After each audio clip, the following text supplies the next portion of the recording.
What up, campers, gamblers, punters, hustlers, low baggers? Happy Wednesday, September 1st to all of you. Thank you for watching Betting with the Bag right here on Pub Sports Radio. Yesterday was highlighted by the fifth straight win by our producer, Jose Bouquett. It was very impressive. 5 straight wins when he needed them so badly to get into the black, to be a winning capper. Because what do we know about winning cappers? They get to make their own decisions. And this is what I woke up to today. All right, everyone. You just saw what happened. Don't fall, fam. I won the bet. Now it's time to shave.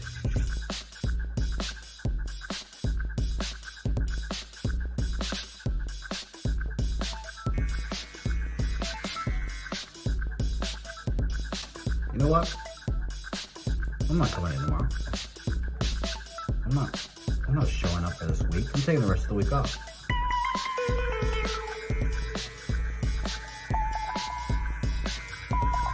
Winning cappers get to make their own decisions.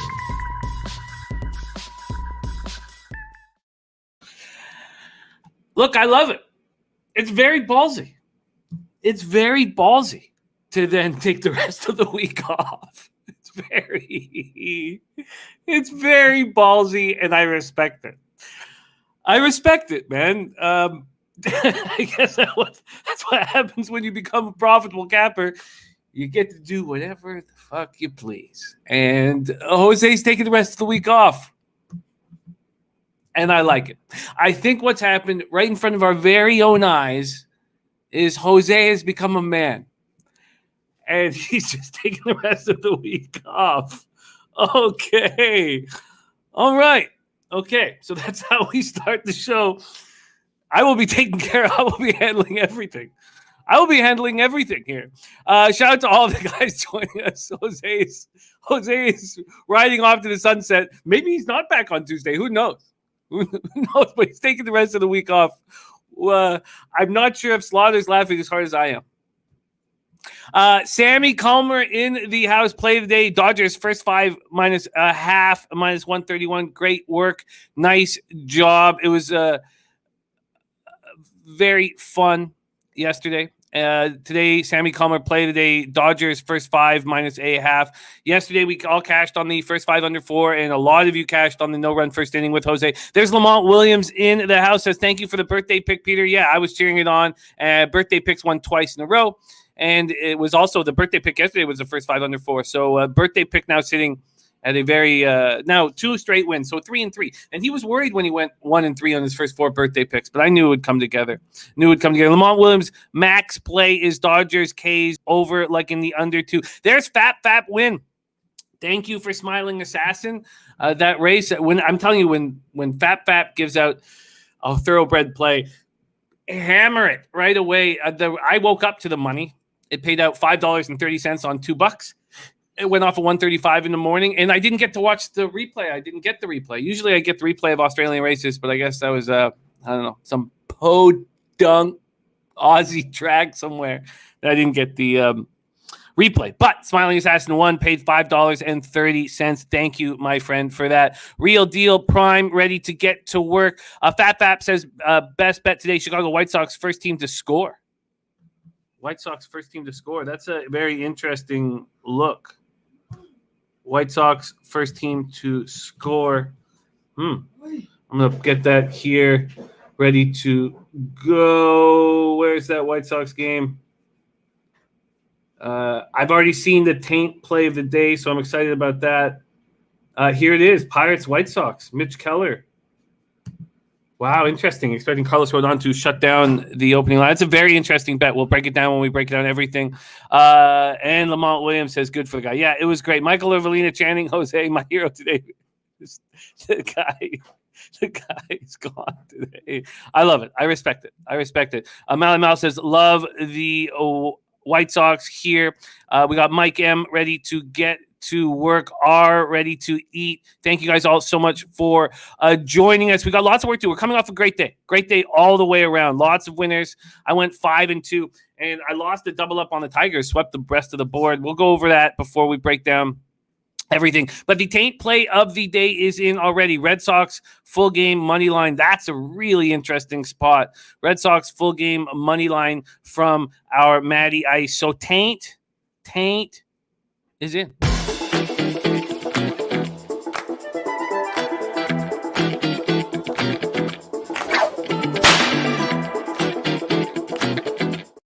So Red Sox full game money line is in. Real Deal Prime looking at Yanks and the Jays. There is Puzzler ready to get to work. TJ says, what a beautiful thing last night was our family coming together as one to support the man-child who's quickly become a legend. Whoa. Wow, I think he's even more of a legend now that he's just taking the rest of the week off. And Greg Girl says, good morning, everybody. My birthday in 10 days. I need money. Let's cash. Let's do that. Let's do exactly that. Yes, you nailed that the Tigers were in a bad spot. You nailed that. So I'm sorry that you didn't hit your under, but you did cash with the A's. Danny Lopez joining us is Bahrain Moneyline versus Haiti. That's action popping off right now. Tyrone Coleman, Evan L. Birdie says, awesome night last night with the man, the myth, the legend. Another one calling Jose a legend. Wow. Pimp slap play today moves to 5-1 last 6. Oakland first 5 victory. Yeah, I was very nervous when all you guys were on the other side. All right, we've got a lot of work to do. So let's get after it. Mr. Gomez. There is Jimmy Gomez. Great to see Jimmy Gomez coming off a monster day. Army vet Jimmy Gomez in the house. Makes us all better when you get to hang out with a vet like Jimmy Gomez. So love you, Jimmy. There's Birdie, Mark Schillingberg. Okay, let's get to work. Oh, short shot, Timmy. So he's not calling Jose. He's not calling Jose a legend. He's not calling Jose a legend. What an obnoxious little shit. Okay. Mike M, Diehard MMA Podcast, Crystal Warren, T Money, Ron Crawford, Ryan Scale. All right. Okay, so let's get to work. Short shot. Timmy says, hit the Vlad over 1.5 bases. Abreu 1.5 bases. LeMahieu a single and Trey Turner a single. Whoa, geez, short shot, Timmy. That's gorgeous. There's Diesel Eugene, and the spreadsheet play of the day is in. Okay, the spreadsheet play of the day is in. Let me get that copied and pasted here for us.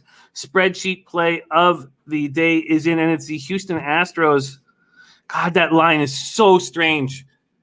I've made no bets this morning. The looks I wanted to make, the market was just giving me giant red flags, and I thought, let's just wait and talk it out.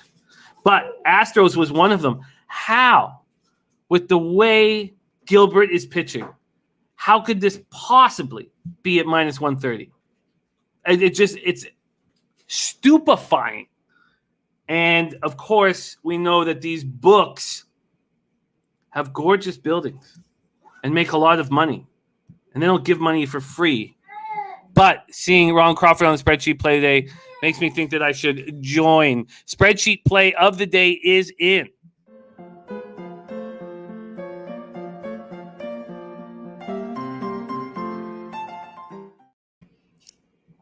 Vincente Gigante ready to go. Slick Rick, by the way, my son is doing what we all wish we were doing, sucking on TD in the background. So he's got a little Tito in his mouth, and there might be some shrieks of joy, some titty slapping in the background.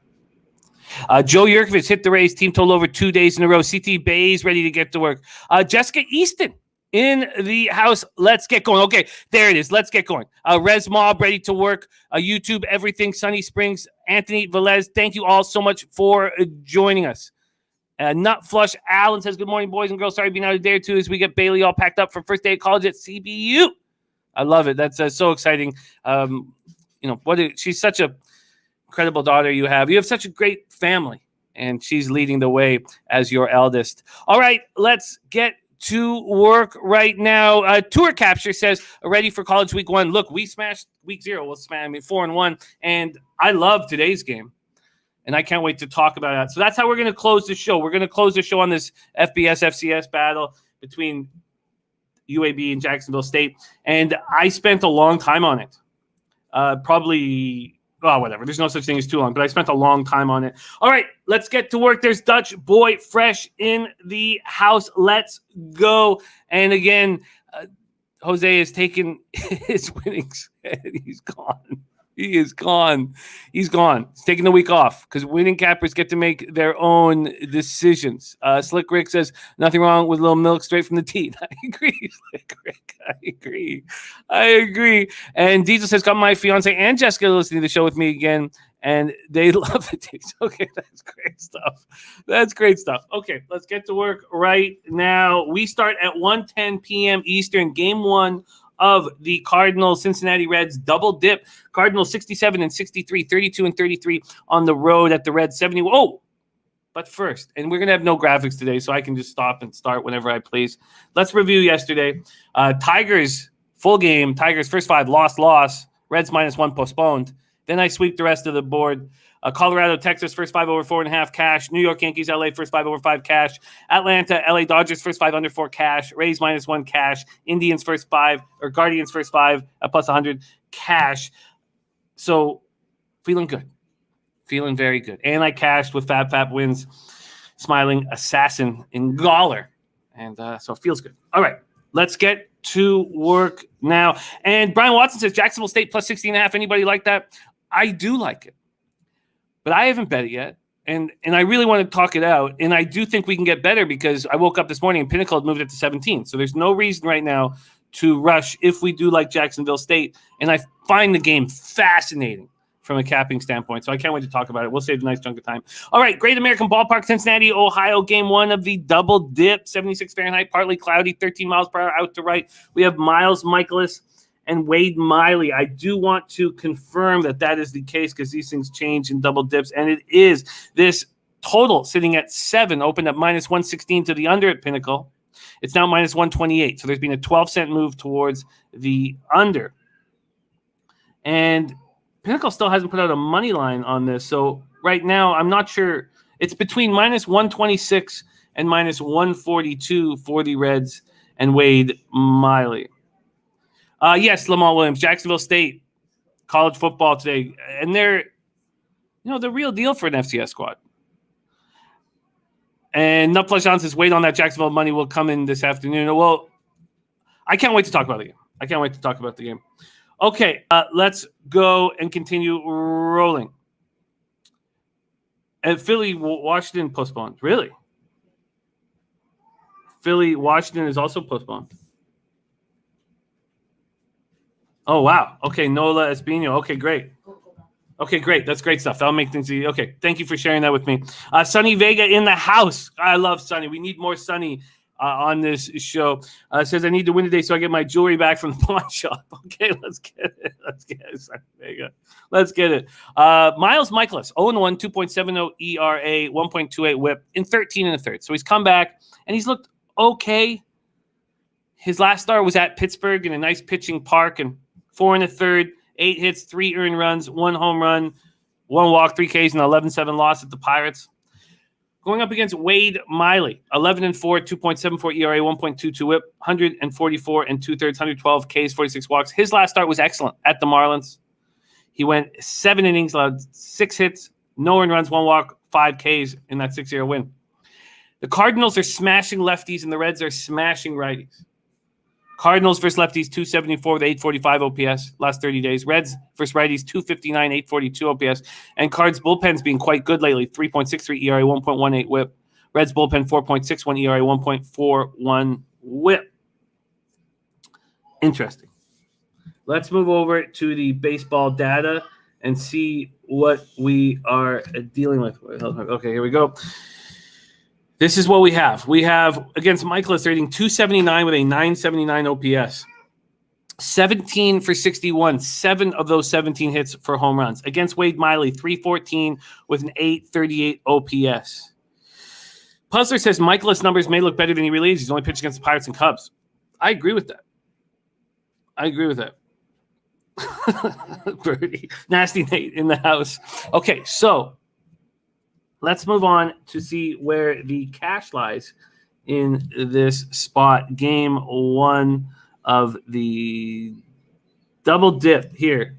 So the cash isn't going to help us. The cash is still from yesterday, and we've had a pitching change. So let's not worry about the cash for game 1. So I guess the biggest element here is we have two teams that are smashing. Cardinals are smashing lefties. Reds are smashing righties. I don't trust Michaelis, and I don't know if Miley deserves that much trust. I have splits up for everybody, but I don't have splits up for this game. I'm not sure why I don't have splits up for Wade Miley, and maybe there's not much of a difference, but I find that difficult to believe. You would expect Wade Miley would be better at home. Let's just pull up Wade Miley's splits here very quickly, and here we go. Splits for Wade Miley, the 34-year-old vet. Yeah, he's just had a good season. Doesn't matter if it's daytime or night or home or road. CT Bay says Molina sitting game 1. That's big. That's got to be big from Michaelis. CT Bay says Card's going to smash Miley. Good numbers versus him. Well, you know what? It might be the best thing to do. Unless you want the 7. Is... And it's 76 Fahrenheit, partly cloudy, 13 miles per hour to right. Is why don't we see if this drops to 6.5? And it has. It's already dropped to 6.5 at Heritage. So why don't we wait? Why don't we just wait and then move on this when it's at 6.5? We're not going to get any help from the market because they already had all the action in from yesterday's first game. Brian Dance says under. Well, the under's certainly getting smashed. Very offensive weather here. Okay, and the 7-inning doubleheaders are tricky. So there is game 1, Cardinals, Reds, and Mally Mal saying under game as well. I do not trust Michaelis. And these teams are hitting. Mal, yes, the under 7 is very taxed. Mike M says, Pimp Slap play today, St. Louis game 2 with J.A. Happ, 5-1 last 6, time to smash in cash this one. John Stevens, thank you, my friend. I finished August well, and August was a horrible month for me. So it was nice to get a nice winning day under my belt. There's Crystal Warren, says, I'm on the Reds for the first time this week. All right, why don't we move on to this game 2? And Lamont Williams saying, I like Wade Miley here. CT Bay says Golding and Arenado both over 423 total at bats. And Evan L says I never get the cards right. I pass. They always screw me. And Mally Mal says the Reds do look appealing. They do look appealing at this price. Why don't we just see what Bet Online has done with this market move? Because Pinnacle doesn't have. I'll have their money line out for Pinnacle. So, and a huge move at Bet Online to the Reds. 20 cent move. Sorry, excuse me. Huge move to the Cardinals. 20-cent move to the Cardinals. So the Reds go minus 148 to minus 128. Huge move to the 20-cent move to the Cardinals. Wow. All right. Brian Watson says Springer hurt again. Yeah, and he's a big piece. Okay. We move on to game 2 here of the double dip, and it takes us to the Pimp Slap play of the day. It's 5-1 over the last 6. And he says J.A. Happ. And I'm not sure what to do with J.A. Happ in this spot. You can say, look how good he's been in 5 starts with the Cardinals. 3-0, 2.22 ERA, 1.02 whip, 28 1/3, 23 Ks, 9 walks, and 4 home runs. But just like what Puzzler was talking about for Miles Michaelis' stats going up against the Pirates and Cubs, J.A. Happ has faced the Pirates in 3 of his 5 starts. 3 of his 5 starts. I mean, that has warped these numbers. And we looked at his combined numbers, right? His combined numbers with the Twins and the Cards, 8-6, 5.76 ERA, 1.46 whip, 126 2/3, 100 Ks, 40 walks, 25 home runs. Then we look at these Cardinals numbers, and I can't help but think they're skewed. 3-0, 2.22 ERA, 1.02 whip, 28 1/3, 23 Ks, 9 walks, 4 home runs. His last start, 5 2/3, 3 hits, 2 earned runs, 3 walks in a 4-3 win at Pittsburgh. Sonny Gray is who I want to back. 6-6, 3.91 ERA, 1.29 whip, 124 Ks, 103 2/3. His last start at the Brewers was a thing of beauty. 6 innings, 3 hits, no earned runs. Now we know he's not being good at home this year. 2-4, 4.75 ERA, 242 opponents batting average. But I think that's going to, regress back to the mean. I really think that his road numbers. I mean, I see him as a vet who's pitching lights out right now. And the numbers back it up. In August, 3-0, 2.93 ERA, opponents batting 175 off them. The problem here is the Reds don't hit lefties. 185, 569 OPS. And the Cardinals are hitting 253, 718 OPS versus righties. So if the Reds aren't hitting lefties, and that's where they're vulnerable, and we expect a nice start from Sonny Gray, then the under, you would think, would have to be in play in the second half of a double dip. Would have to be in play. And that's sitting at 7, and it's not juiced. Let's see what BetOnline's done with it. Yes, there's been a 13-cent move towards the under. And I agree with that.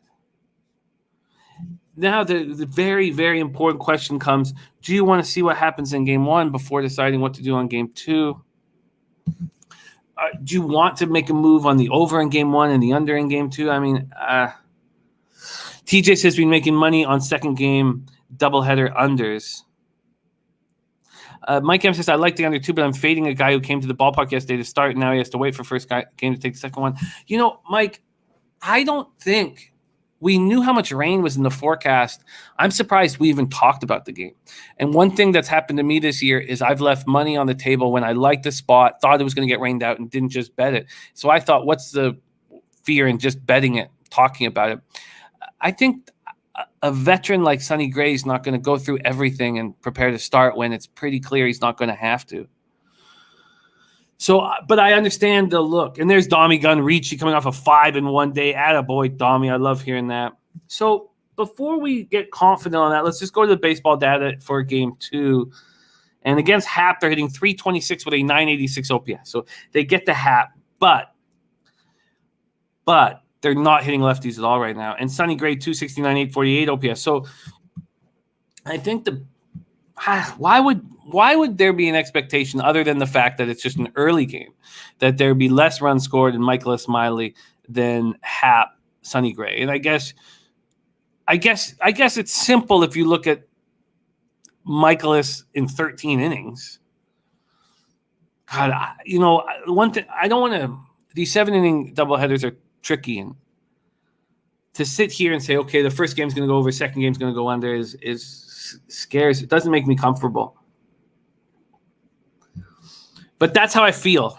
So I'm going to see if this first game drops to 6.5 across the board. And it would be nice if we could also look at these lineups, which probably are out. So why don't we do that very quickly and then make a decision and move past this double dip, which is taking too long because I want to beat up this college football game. I'm so excited about college football. So we have lineups. So game 1, Edman, Goldschmidt, O'Neill, Arenado, Carlson, Sosa, Bader, Neisner.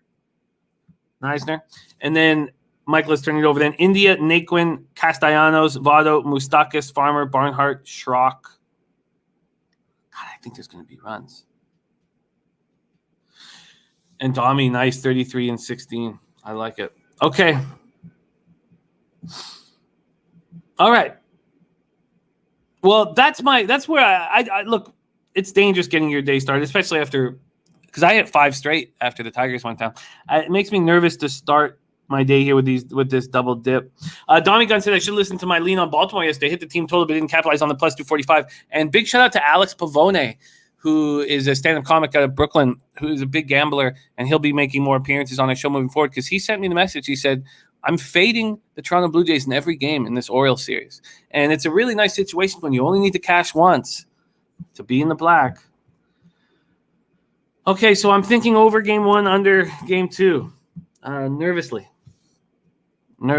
And CT Bay says Votto 158 and 19 at bats versus Michaelis. Let's just go back to this. I don't need to worry about graphics popping up here today. So against Michaelis, Votto, 3 for 19, but Suarez 6 for 11 with 2 jacks. Castellanos 2 for 4 with a jack. Moustakas 2 for 8 with a jack. Aquino 1 for 6 with a jack. Barnhart 3 for 11 with a jack. Alex Pavone, very funny comic and gambler, and a gambler who really focuses on the market. The market is what dictates his action. much more than the individual breakdown of players and games. And he's been very successful with it. And when I met him, when he was just starting out, and I was maybe 6 or 7 years in the stand-up game. He was moving huge amounts of money, way more. His units were way higher than mine, and because I remember we each had Friday in and out with our locals, and he was sending. He didn't have 25%. That was one of the things that he tried to always get, but he was moving like big amounts of money. And Dommy Gun, yes, I'll get you out to a show, and you'll see him on our shows. Okay, so there's the double dip. So first game over, second game under. It makes me nervous talking about it. Oh, but we do have some cash flow in on the second game that we can talk about. That is legitimate, and that's the Hap Gray start. Now, only 895 tickets in, but I'll let you guys know, and we shouldn't take too much into this, but 87% of tickets and 95% of cash is on the over in game 2. And I do not trust who Hap's gone up against, but I don't trust the Reds against lefties, so I'm betwixt in this spot. Attorney says, like a thing for comics to be gamblers. Yeah, we gamble heavy. We got a lot of time on our hands, and we like rushes. We like the rush of being on stage and gambling. Okay, we move on to 2:05 p.m. Eastern. Colorado Rockies 60-72 at Texas Rangers 47-85, 31-36 at home. We're at Globe Life Field in Arlington, Texas. The roof is closed, and it's so hot in Texas today. Kyle Freeland. So this is another spot where the market just threw me for a loop. Why would the market not be rolling towards Kyle Freeland? Now, he does have bad day-night stats, but the sample size is too small to really trust it. Why is the market not moving to Kyle Freeland? It makes no sense to me. The Rockies open up at minus 130, and in the first 5 hours, which we always conclude is sharp money, or at least money that's being dictated by a model, is that they went a 9-cent move towards the Rangers. So it goes down to minus 121. Then it comes back to minus 132. And then it gets up at about 10:13 this morning. Money comes in on Colorado, which was expected. By 10:36, it's at minus 138. And then it's back down to minus 132. I mean, that throws me for an absolute loop here. And TJ says because the Rockies cannot hit on the road, their splits are insane. Eric Jones on the under 9. Anthony Velez is on the under 9. And Mally Mouse says Rockies won Freeland's last 5 games. Dommy Gunn says probably because of that pitiful road record. But CT Bay says Rockies money line, Freeland has been really good. He has been good. Let's talk about him a little more here. 5-6, 4.17 ERA, 1.33 WHIP, 90 2/3, 80 Ks, 23 walks, and 15 home runs. In his last start, he goes 6 innings, 4 hits, 2 earned runs. They were both solo shots, no walks, 7 Ks, and a 4-2 win at the Dodgers. I told my dad at Woodbine that the Dodgers were going to come in lazy. I thought after that Padres series, and the Rockies could win game 1. And he berated me. Lazy? What do you mean lazy? What are they? You think they're going to come in and not try? You think a whole group of players are just going to be lazy? Like he thought that I was completely wrong. And then so I made 3 bets while I was at the horse track that day, and there were 3 plus 155 bets. I could have got the Rockies first 5 plus a half at plus 125. I may have gone for the big score, but my dad berated me. He's like, what do you mean? They don't care about playing the Padres. I mean, the Giants are their rivals right now. You think they're going to come in and for what it's worth, I think they came in lazy. I think they came in not care, but who cares? Okay, let's move on to this game right here. So at home, Freeland 3-2, 4.43 ERA, 286 opponent's batting average. On the road, he's been better. 2-4, 3.94 ERA, 275 opponent's batting average. The way this market is moving, it tells me one thing. It's that they believe they're going to get a nice start out of Kohei Arihara. This total's gone from 9 down to 8.5. Arihara, 2-3, 6.59 ERA, 1.53 WHIP, 17 Ks and 28 2/3, 12 walks, 17 Ks, 12 walks, and 7 home runs allowed in 28 2/3. Not been good. His last start was at home. So as Mike M and I always try to keep an eye on, we have the situation where there's a chance to get into a routine for a pitcher with back-to-back home starts. So last start, he goes 3 2/3, 6 hits, 5 earned runs, 1 homer, 3 walks, 3 Ks, a 9-8 win at home versus the Mariners. So The Rockies are hitting righties hard the last 30 days. Do we put a line through that because they're on the road? When they went up against the Dodgers in that last series, those were good pitchers they were going up against. They're not going up against that kind of pitching. And the Rangers bullpen has slipped up a little bit. The Rockies bullpen's improving at this point. The Rangers are hitting 240, 658 OPS versus lefties the last 30 days, and that's much improved to what they were doing before. Robert Allen in the house. Great to see you, Robert. Mally Mal like the Rockies' first 5 here. Yeah, I mean, that makes so much sense to me. But you have to think there's a giant red flag. And let's see if the cash... Well, why don't we go to baseball data first? Let's go to baseball data. And I know there won't be much on Arihara, but we'll get something on Freeland. 3 batters have faced Freeland. They're 3 for 9 against them, and no one's seen Arihara. So sample size small, not very helpful. But then we're going to go over to this spot here where we can look at the cash and see if this all makes sense here. 3,127 tickets in. Now 3,177 tickets in. 81% of the tickets and 89% of the cash on the Rockies, and the market's not moving towards them. That's absolutely crazy to me. 43% of the tickets on the over and 62% of cash on the over. Look, you guys saw me take a lukewarm, dirty bath in August. And I got a tiny bit back on Friday. I had a nice winning day yesterday. And now I can get back to profitable over the season. And I am not. So we talk about some of the mistakes or moves that I would have made in the past. I mean, they're not all losers. Obviously, with that Nationals-Phillies game yesterday, I see these 2 pitchers with these bloated ERAs, and I think, oh, God, this game's going to go over. And it does go over, even though there was legitimate action on the under in that spot. But here, I'm going to let the red flag here and the market dictate me to stay off of this game. Now, we talked about Alex Pavone and how he reads the market. He would be on the Rangers here without a doubt. He wouldn't need me to break anything down for him.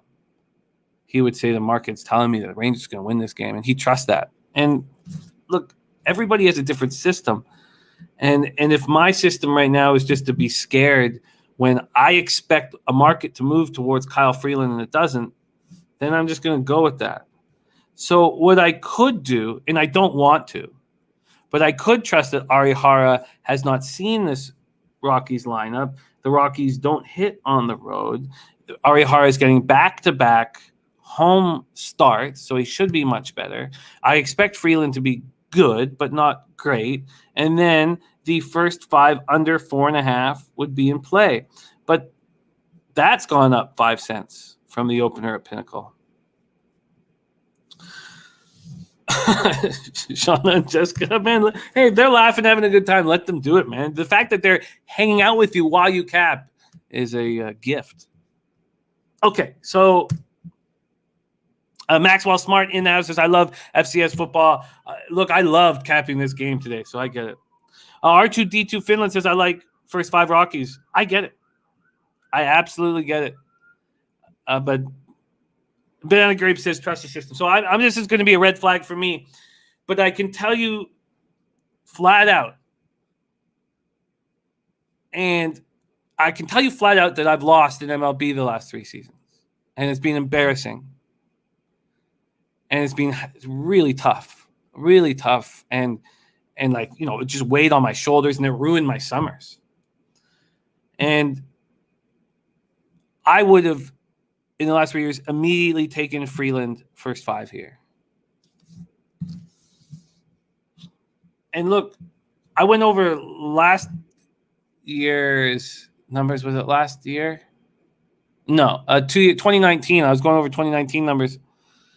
I was watching the show, and I was 532 wins and 531 losses at the time, and that made me down 30 units. And that's awful. And I'm just telling you, I would have been on Kyle Freeland.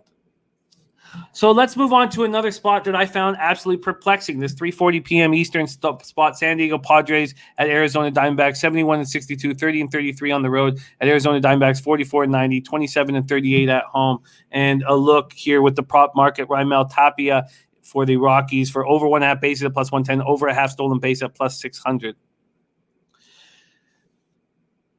And Crystal Warren said the score didn't go over yesterday against Gomber and Lyles, not trusting it again. Look, the first 5 went over. We know their bullpens are good.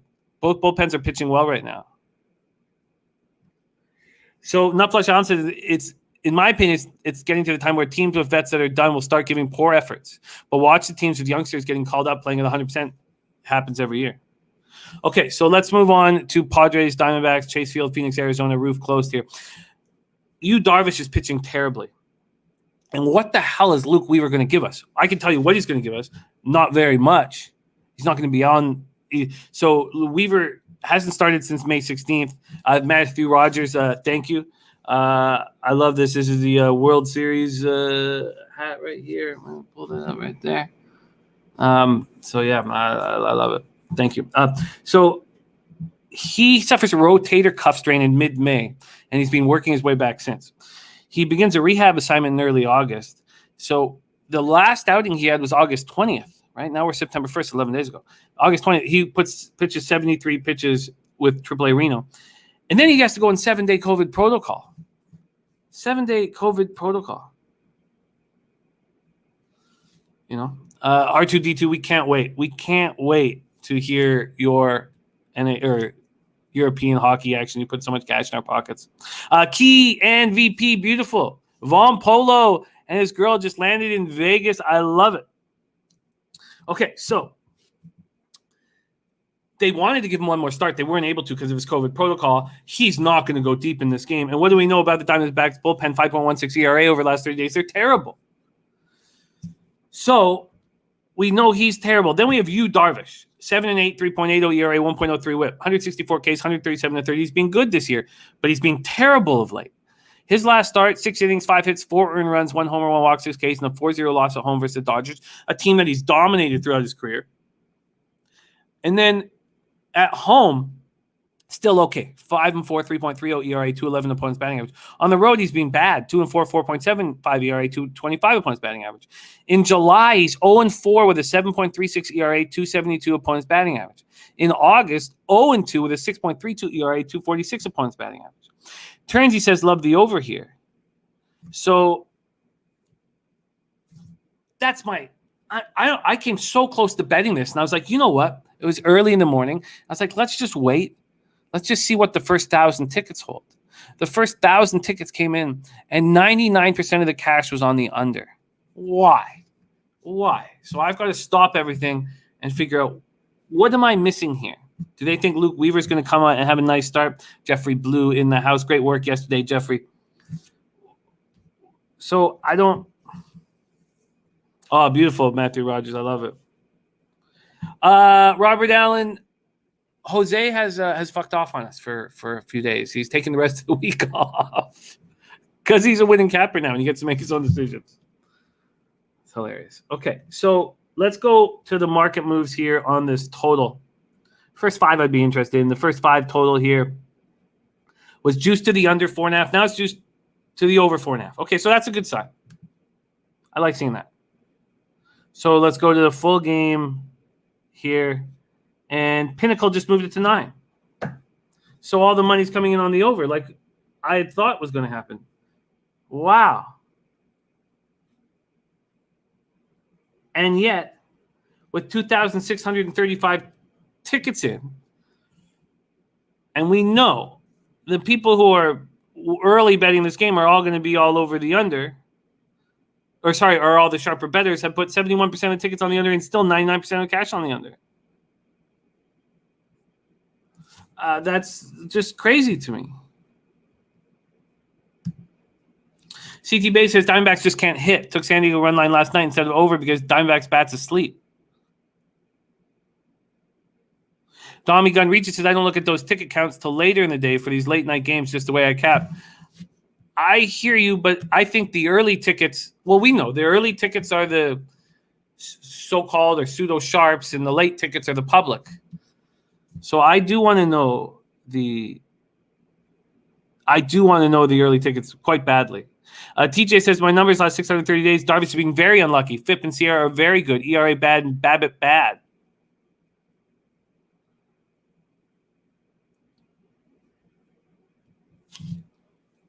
So, and Mike M says Euro Syndicate is sleeping by 8 p.m. Eastern. Yes, exactly. And they usually, well, we know they don't usually. The European syndicates use a model, and so they take advantage of the market immediately as soon as it comes out. Okay, so now the public is coming in and betting the over. And maybe I should have just trusted myself initially. Against Darvish, they're hitting 286 with a 864 OPS, 26 for 91. Against Luke Weaver, 279, 908 OPS. And then we have Darvish as this huge favorite, minus 225, but now down to minus 206. So, and a 19-cent move to the Diamondbacks. So, and I'm not going to get the 8.5 unless I bet it right now. This is going to be 9 by the time. It's still 8.5 at minus 110 right now, but if Pinnacle moves is 9, all the other books will follow suit. Okay, it's just wildly interesting. Joey Harp says 6-5 game on the over myself. So I'm moving past this spot. Puzzler said if they wanted a better line for the over, they would bet the under early. Your assumption could be way off. That's interesting, Puzzler. That's interesting. I think that the books value where the sharp money is, and then the line kind of is dictated from that. By the way, Pinnacle just moved back to 8.5.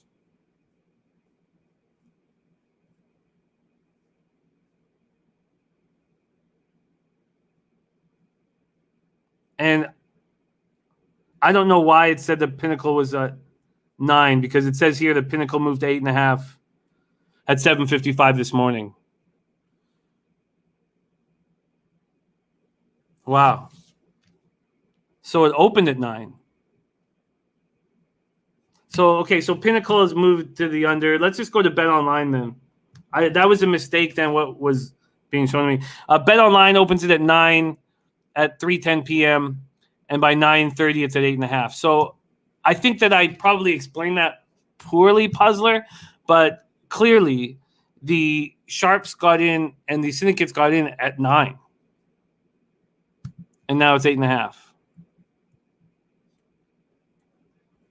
Yeah, Maxwell Smart says I see 8.5 at Pinnacle. You're right. The site I had was wrong. It said it was 9 at Pinnacle. It's not. And it hasn't been there for, hours. It's 8.5 across the board. So even Bet365 opened it at 9 at 5:08 p.m. I'm going to stand by this idea that I think that if we pay more attention to the early bets rather than the late bets, or at least know the difference between the early bets and the late bets, the early bets being pseudo-sharp action or supposedly sharp action, and the late bets being public action, we are going to be better cappers. And clearly here, this opened at 9 and it was attacked towards the under. Mike M says the more legal books, the more you're going to see the locals dumping off big action later in the day too. So you'll see bigger money coming in, but it's actually a reverse move to offset liability. That's absolutely true. Absolutely true. And that's something that I've been told that some books use with Pinnacle, that they will use Pinnacle and bet at Pinnacle to fix their liability. Okay, so that, look, that was my plan, and I'm going to red flag this thing at this point, and I didn't bet it.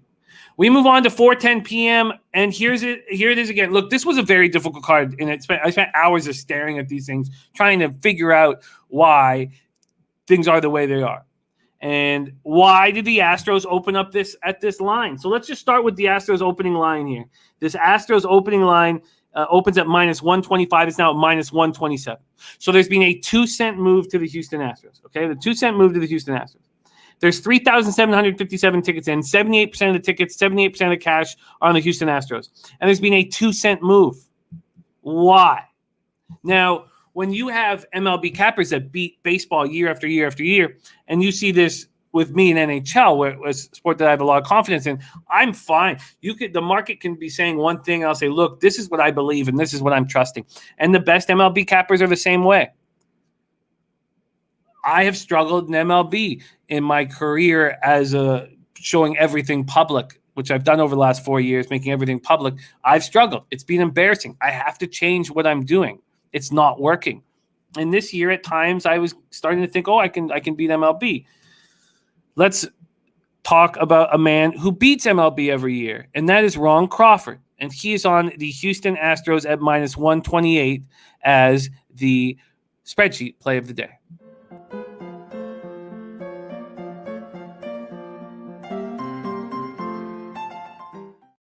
So let's break it down. Millsy says Expos hat behind you goes perfect with outfit anyway. No, you know what? Wearing white messes up my camera at times.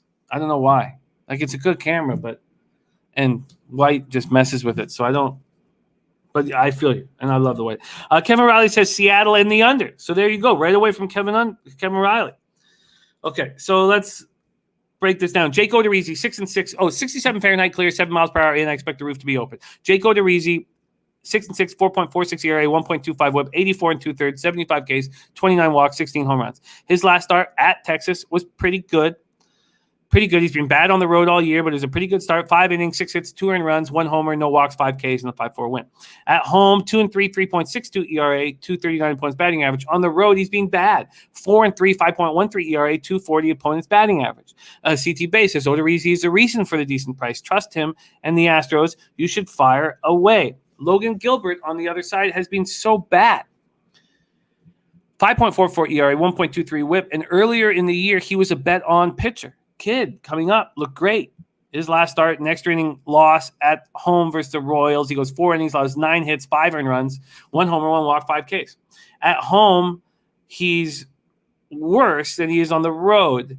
And he's 1-3 with a 5.66 ERA. On the road, 4-2, 5.17 ERA. But at home, they're hitting 275 off of him. 275 off him. Tommy Gunn says Astros number 1 in hitting, Seattle number 30. Astros versus righties over the last 30 days have been good. 279, 759 OPS. Mariners versus righties have been terrible. 219, 686 OPS. The only advantage the Mariners have in this game is their bullpen over the last 30 days has been very good. 3.18 ERA. And the Astros bullpen has been quite improved over the last 30 days. So let's move over to baseball data. Against Odorizzi, 207 with a 777 OPS. They don't get to him. Against Logan Gilbert, 333 with a 980 OPS. Now they're 6 for 18 with 2 doubles in the home, or 3 of the 6 hits for extra bases. Helpful Honda, 400, lost 400 on a Yankee, Dodger, Padre, and Astro parlay. I'm sorry. Sorry that happened for you, man. Parlays are dangerous. But if you had stuck with us, we had a very good day, but it doesn't always work like that, and we'll get it back for you, Helpful Honda. Maxwell Smart says, I'm tempted to get on Jose Altuve over a half single. Jimmy Gomez says, Houston money line on my card. LJ from H-Town says, Seattle 8 runs allowed from the bullpen last 8 games, best in MLB. Houston Astros 20 runs from bullpen last 8 games. Seattle plus a half first 5.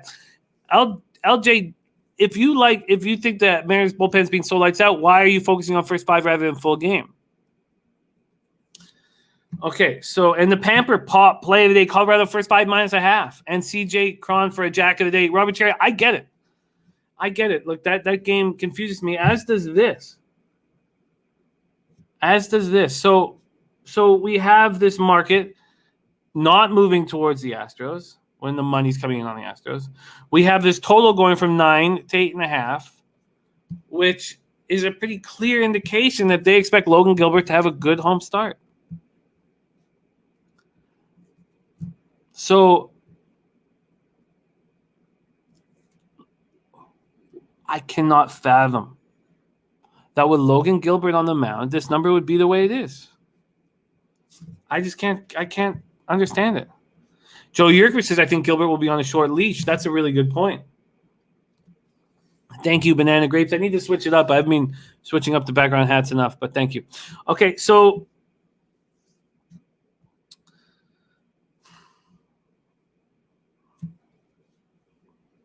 I'm extremely uncomfortable with these afternoon games.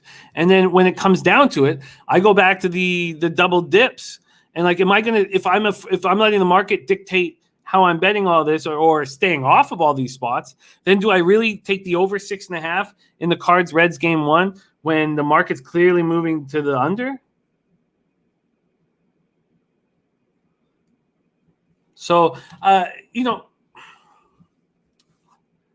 you could be watching the show right now saying, Jimmy, you're not helping.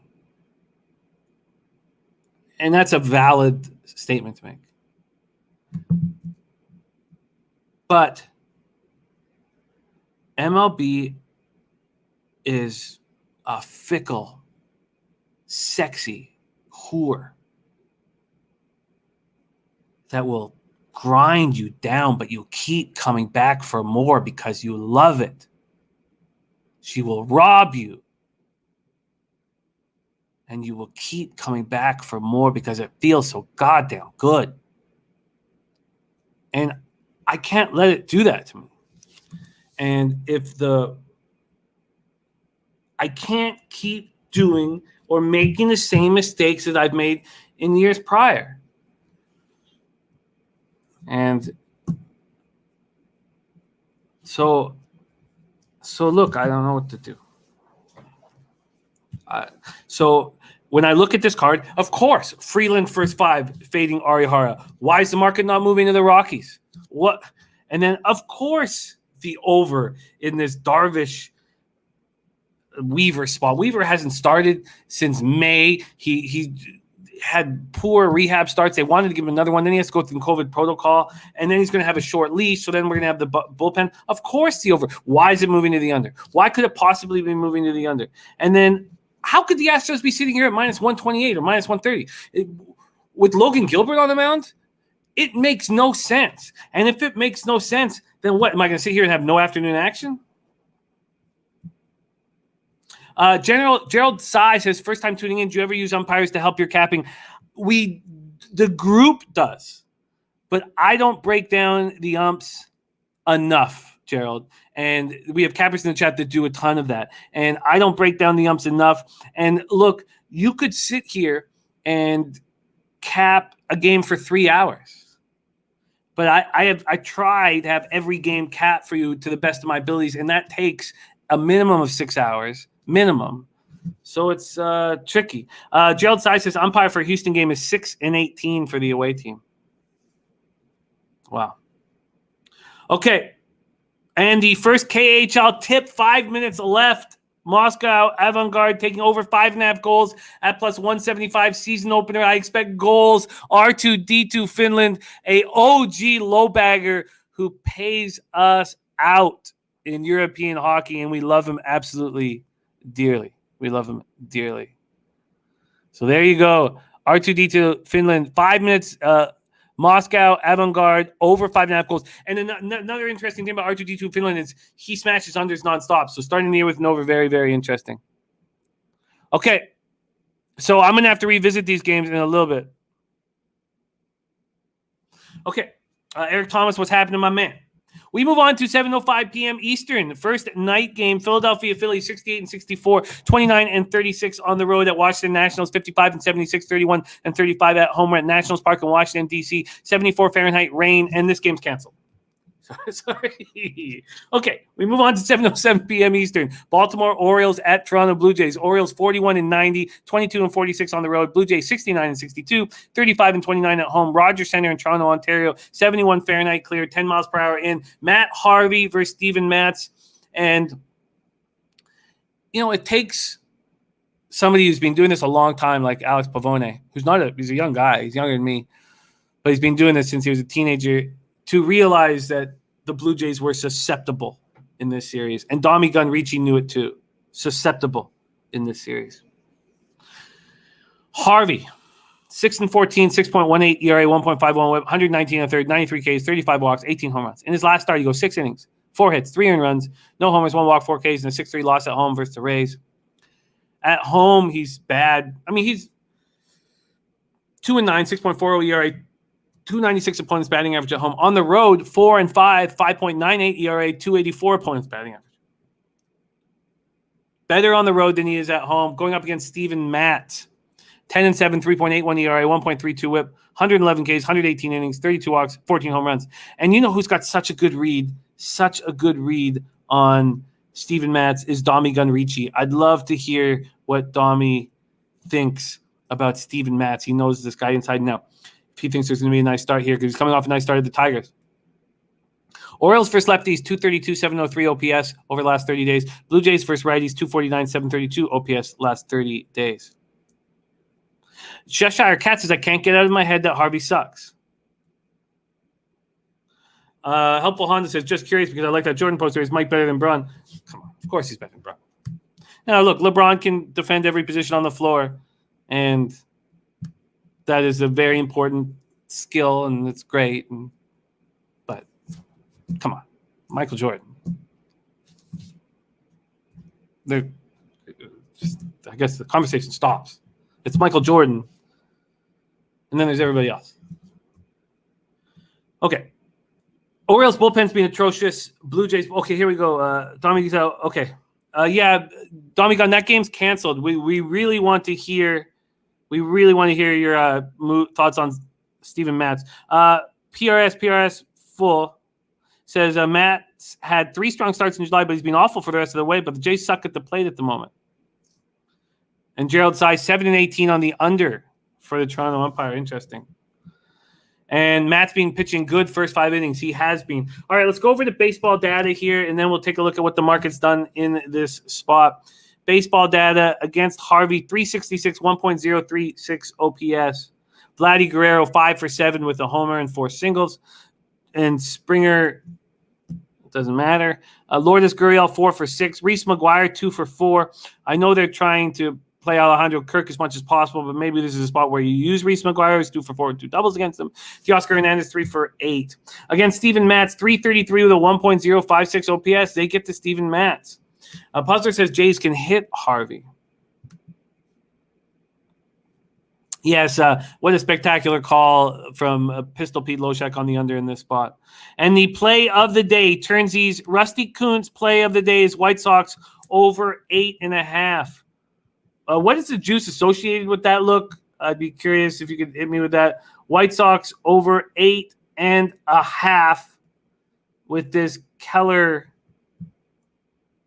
Rodon start from Rusty Kuntz.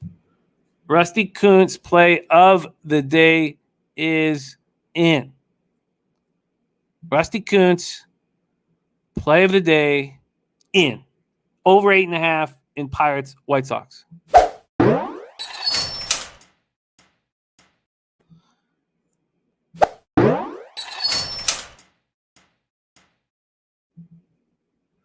How do I get this off? Sorry.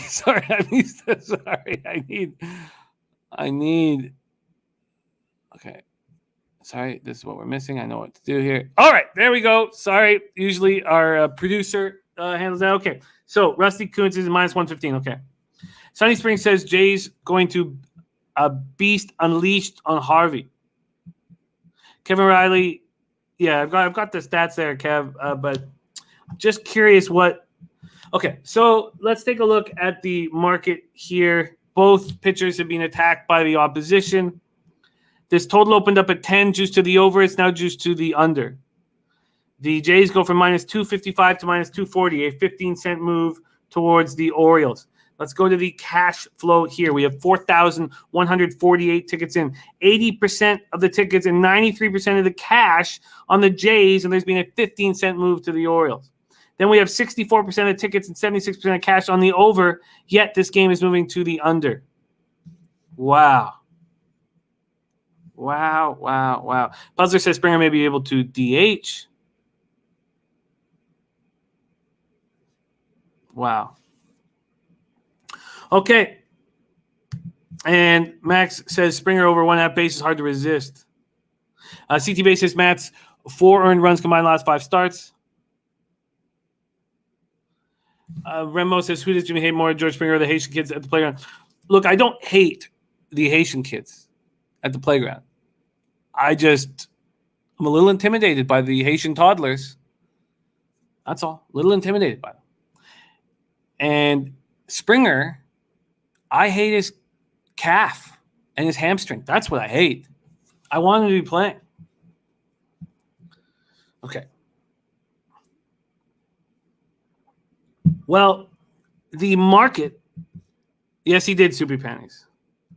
The market is setting this up so that more money will come in on the over. That's happening. They want more money to come in on the over. They're making the over more and more appealing to gamblers, which makes me think that the under could be in play. But is it that I have a bias because of Loshak's spectacular call on the under?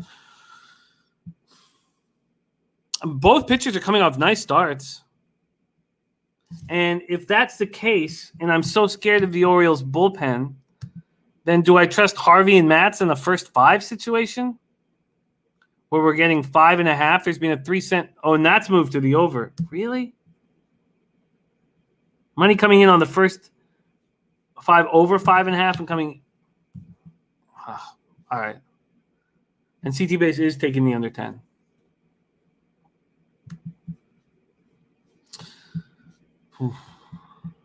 Okay, I have a lean towards the under 2. And Gerald Size says under do it. I'm going to leave a question mark right there, and I don't want to sit here and hum and haw. We've taken way too long already. We move on to the next spot on the card, New York Yankees at Los Angeles Angels. 76 and 56 are the Yankees, 37 and 31. Angels are 66 and 67, 36 and 31 at home. Angel Stadium, Anaheim, California, 74 Fahrenheit, cleared 10 miles per hour to straightaway center. So, Garrett Cole's been spectacular. We had Sharpie tell us this was going to happen. They bring Garrett Cole out to the practice facility down in Florida. They get him right. He has revolutions up heavy. And in August, he's 3-0 with a 0.51 ERA and opponents rating 194 against him.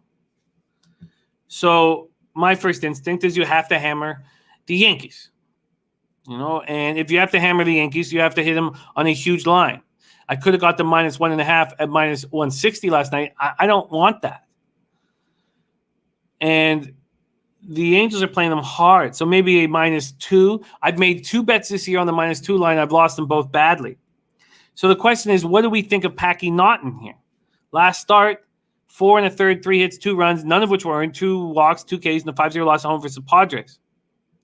He's a 25-year-old 9th-round pick in the 2017 draft out of Virginia Polytechnic Institute. In 13 appearances and 9 starts in AAA Salt Lake, 2-2 with a 4.76 ERA, 1.45 WHIP, 53 Ks, and 56 2/3. He throws a fastball 53.5% of the time, slider 21.1, change 25.4. His fastball average is 91.3 miles per hour. And Ski, the thing about this, the 4.76 ERA, is that that's good in the Pacific Coast League. So one thing that's hurt me is, and Logan Allen was a perfect example of this. Logan Allen comes up against the Red Sox last start, and he was getting destroyed in AAA, and he had an excellent start. But also, these pitchers that come from AAA, from Pacific Coast League, they'll come in with a 6 ERA, and it's just a huge offensive thin air spot. So it's something that's messed with me. So Garrett Cole against these guys are hitting 188 with a 526 OPS. So let's move over to the cash flow. And Gerald Sy, we're loving all this umpire statistics that you're giving us. Thank you for your help. We do this together. We work together, and I love it. Diesel Eugene says, I expect the Yankees to roll today. Deacon Mike says Yankees have covered the over home run prop last 2 games against the Angels. So this first 5 total was at 4.5 -110. It's now -116. Full game money lines and totals here. We have the Yankees opened up -245. They're now -274, and this 8.5 has gone up 5 cents. So let's just go back and see what Bet365 has done with this game, because I know that the -1.5 was, so over here, it was -160. Now it's going to be a lot more. Now it's 165. So there's a very little move. But it has moved to -290 on the money line. Wow. So -165. Okay. So if we wanted to make a -2, which has destroyed me in the first 2 times I've done it. If we wanted to build a -2, which we can with our -1 calculator, we use the -165 and -2.5 is -115. So we'll get about a -135 out of that. Or we could say the best thing we can do here is know that the pitching is working. And the under 2.5 for the Angels is at +110. Not giving you a 3.5. Very bothersome. The over 2.5 for the Angels team totals at -140. Crystal Warren says I'm on the Yankees team total over. We'll probably see a ton of Angels bullpen. Padres bats were cold when they played them. And Kev Riley is on the over here. Cheshire Cat says I've cashed on the Angels past 2 games, but I think tonight is the Yanks. And then if we wanted to focus on the first 5, on the -1 line, we would take, it's not available. Of course it's not available. -1.5 on the 4.5 innings line is -115. If you can take the Yanks in the first 3 innings at -0.5 at -125, that is a possibility. But then you need the 1 run. Millsy says, taking my daughter to her first Yankee game today. Look for us at first base. She has 2 big signs, and I'm on Colo right now. Oh, Millsy, what a wonderful treat that's going to be to get to go to a ball game with your daughter. I can't wait till the first time I get to do that. Wonderful. Enjoy the game, my man.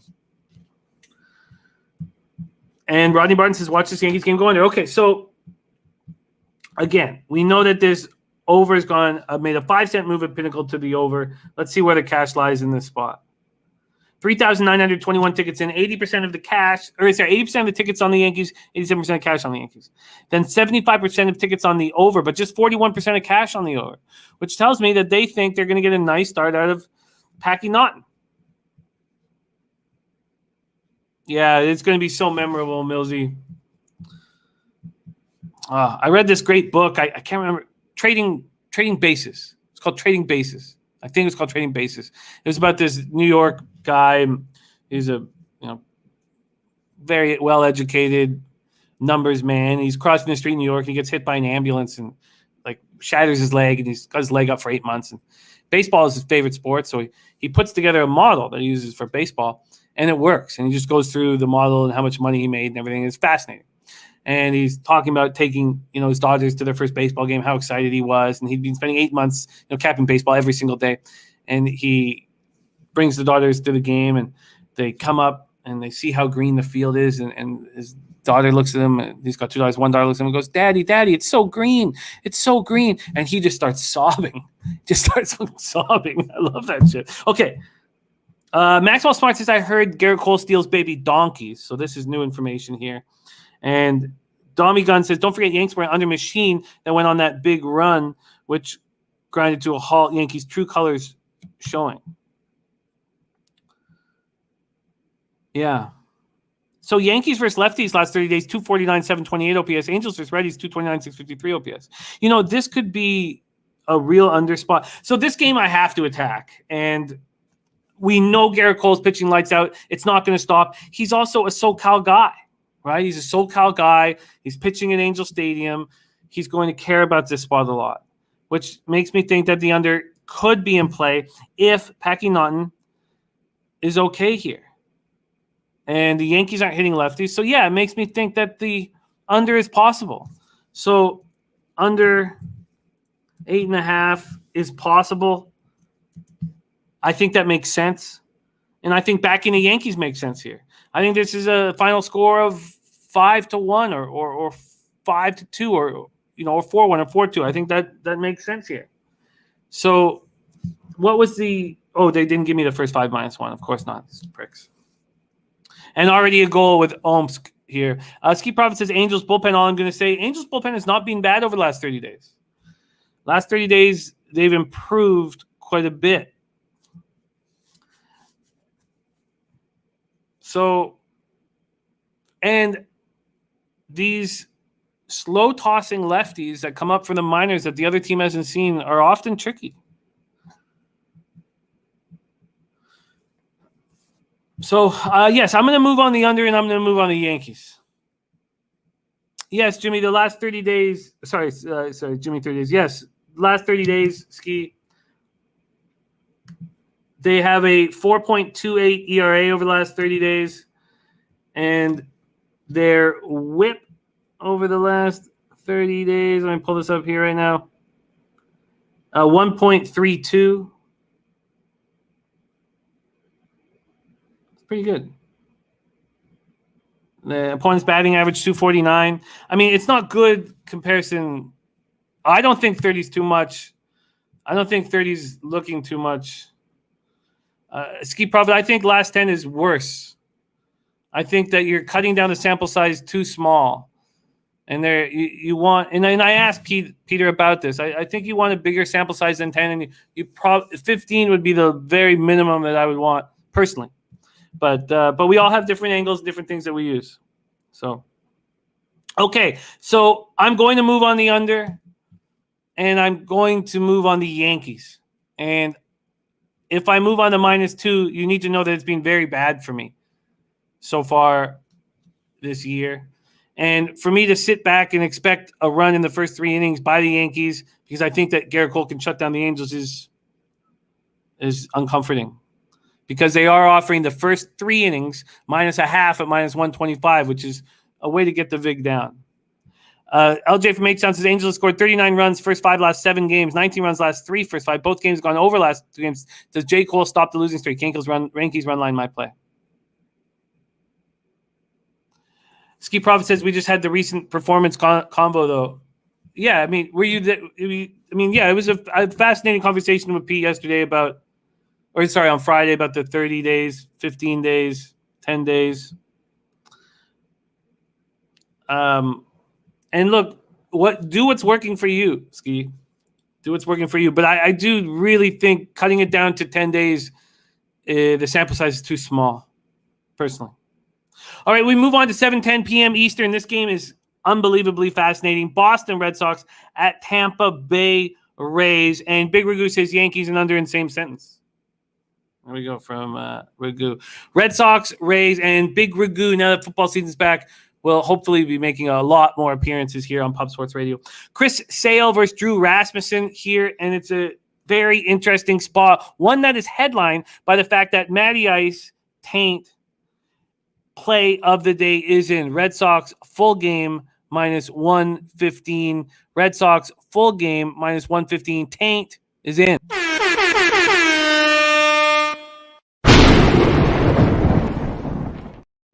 Taint is in. Real Deal Prime says Sale 3-0, 2.35 ERA, 1.04 whip, 21 Ks and 15 in the third with just 3 walks, but 3 home runs allowed.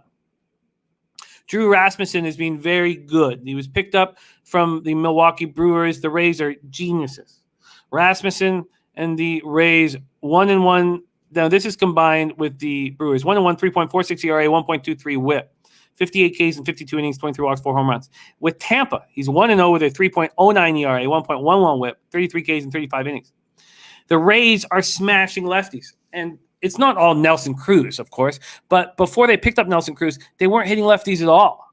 Now they're hitting 280 with an 848 OPS versus lefties, while the Red Sox are hitting 270, 840 OPS versus righties. Red Sox bullpen is a tire fire right now last 30 days, 5.33 ERA, while the Rays bullpen continues to be good all year long. Soupy Pandy says, I love the Rays first 5. Polo this, Polo that says Rays are hot right now. And Gerald Sy says 6 for 15 home win-loss for this ump. Cheshire Cat says COVID all over the Red Sox locker room. If you hear the manager talk, he's exhausted. But can Chris Sale turn this around? There's Black Thor King in the house. We've missed you. Black Thor King rolling with us. All right, so let's go over to baseball data for this spot. Against Sale, 264 with a 784 OPS. And against Rasmussen, 150 with a 511 OPS. Let's move over to the market here in this Red Sox spot. Wow, look at this move. Unbelievable. Wow. Red Sox opened up yesterday at Pinnacle at -150. The Rays at +138. Now at 11:18 this morning, the Red Sox are the +106 dog and the Rays are -115. Unbelievable. Huge market move Wow. That is. I mean, we see 60 and 80 cent moves. We see it. But what we don't see is a team go from that big of a dog to a legitimate favorite. This total opens up at 8. It's now at 7.5. The first five here, sitting at 4, juice to the under. That's what I want. Kevin Riley says Tampa Bay big. I'm too late. Mike Kemp says they want you to think sale at a discount. All signs pointing to Tampa. Wow. Let's just take one more look at Sale's 3 games that he's throwing here. Take a quick look and go over them individually. Wow. That's wild. That is a wild market move. So first start to get so all 3 starts have been at home. This is his first road start of the year. First start, Baltimore goes 5 innings, 6 hits, 2 earned runs, 2 homers. Then he has Texas, 5 innings, 5 hits, no earned runs. And then he has the Twins. He goes 5 1/3 to 2 earned runs. He knows how important this game is. William Torres on Rays first 5. And Real Deal Prime says you're going to underdog Sale. Let's go. Wow. I think that the first 5 under 4 is in play. First 5 under 4 for me. I need Sale to pitch well. I expect this Rays team to pitch well. And it's too late for me to get on the Rays train after this huge market move. All right. Now, let's just hope that it's available for me by the time this show's over. Let's just see what it is right here. The first 5. Yeah, it's minus 110 each way. That's how I plan to attack. Okay. And Jeffrey Blue says I'll be looking to go Tampa Bay live, team total over. Mountain Mouse says I can see the Rays winning late. And look at Brian Watson, Jays cut Brad Hand. What terrible, terrible moves the Blue Jays brass have made in the last 6 weeks. Just ass clown moves. Okay. That's wild, Bri. That's just wild. Okay, so there is a addition for me, first 5 under 4. We move on to – oh, wait, no, sorry. Let's look at the cash because the cash can tell an interesting story here. 4,060 tickets in. We have 56% of the tickets on the Rays, 68% of cash on the Rays, and this big move towards them. Ooh, we look at this. 52% of tickets on the over, 96% of cash on the over. Then you have to ask yourself, did that money come in at 7.5 or 8? Wow. Maybe is this a mistake with the way? Let's just go over the big batter versus pitcher one more time. Who gets the sale? So Nelson Cruz 9 for 29 against them. 2 jacks. Kiermaier 6 for 20. Zunino 0 for 14, so he's probably not catching. Yandy Diaz 4 for 6. Only 5 batters have seen Chris Sale.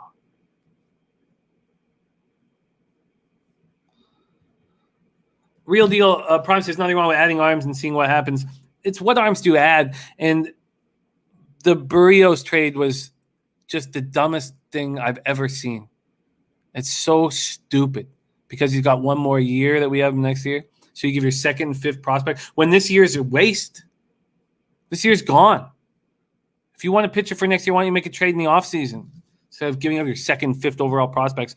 And if you want to add a pitcher, then add him 2 months ago when we needed him desperately. Trade deadline, ass clown. The Jays being ass clowns. Not you, Real Deal Prime. You're my guy. All right, we move on to A's, Tigers, Comerica Park, Detroit, Michigan. God, I should not move on the Tigers before I hear what Matty Ice has to say about them. Who had a giant day yesterday, not being for 2 losses here. Deacon Mike says, dumbest thing you've ever seen. You're not a Cubs fan. Comerica Park, Detroit, Michigan, 73 Fahrenheit, clear, 14 miles per hour out to right field. We have Caprillion going up against Willie Peralta, and Willie Peralta is throwing me for a loop. I keep waiting for him to get touched, and he's not getting touched, and he's not getting touched at home especially. Willie Peralta, a journeyman any team could have had for a cup of coffee, has been good this year. 3-3, 3.63 ERA, 1.26 whip, 39 Ks in 62 innings, 23 walks, and 10 home runs. In his last start, 6 innings, 6 hits, 2 earned runs, 1 homer, 1 walk, 2 Ks, and 3-0 loss at the Jays. At home, Peralta's been lights out. 1-0, 1.93 ERA, 239 opponent's batting average. Now, I don't have the numbers in front of me, but I believe the sample size is small, like 18 innings. Most of his starts have been on the road. On the road, he's 2-3 with a 4.36 ERA, 235 opponent's batting average. Going up against Caprillion. Is Caprillion hitting the wall? 73 Fahrenheit clear, 14 miles per hour out to right. Nice offensive weather. Caprillion, 7-4, 3.65 ERA, 1.19 whip. He's been so good this year. 95 Ks, 93 2/3. Last start was not good, and I trusted him at home, and I took it right in the old prison pocket. 5 innings, 6 hits, 6 earned runs, 3 homers, 1 walk, 8 Ks, and 7-6 loss at home versus the Yankees. At home, 5-2, 2.44 ERA, 184 opponent's batting average. On the road, he's much more susceptible. 2-2, 4.93 ERA, 259 opponent's batting average. Tigers versus righties last 30 days, abysmal. 210, 591 OPS. A's versus righties, 240, 755 OPS. Gerald Sy says Tigers first 5 pitcher is good first. Detroit pitcher good first 5. A's bullpen last 30 days and Tigers bullpen last 30 days both being very good. A's a little better. 3.06 ERA compared to 3.31 ERA. Subi Pan says Tigers struggling bad. If I could, I'd put the house on the A's. Well, let's go to baseball data, and I'm very hesitant to back Willie Peralta, even though he's been very good this year. 11 for 36. They're hitting 306 with a 703 OPS, so 11 for 36, but just 2 extra base hits, and those are doubles. And the Tigers haven't seen Caprillion, who needs a bounce back start. So let's move over to the cash flow here. The cash flow, 4,388 tickets in, 83% of the tickets, 67% of the cash on the A's.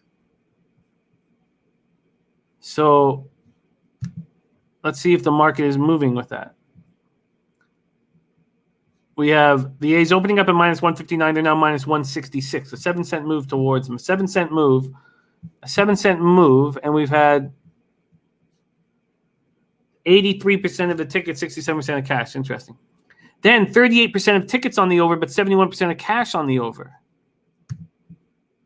People not trusting the Tigers' bats. This total's gone from 9.5. There's been a 6-cent move to the under.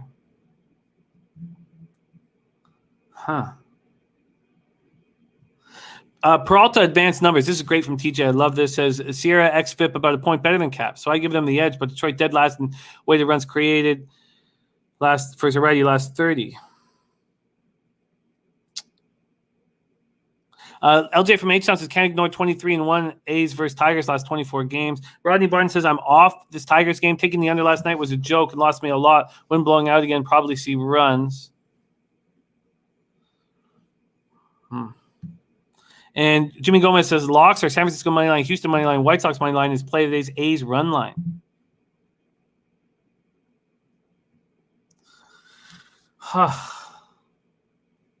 Wow. God, can we trust that there's going to be runs in this spot with the bullpens playing so good? I can't. I can't move on this game. I don't trust Willie Peralta.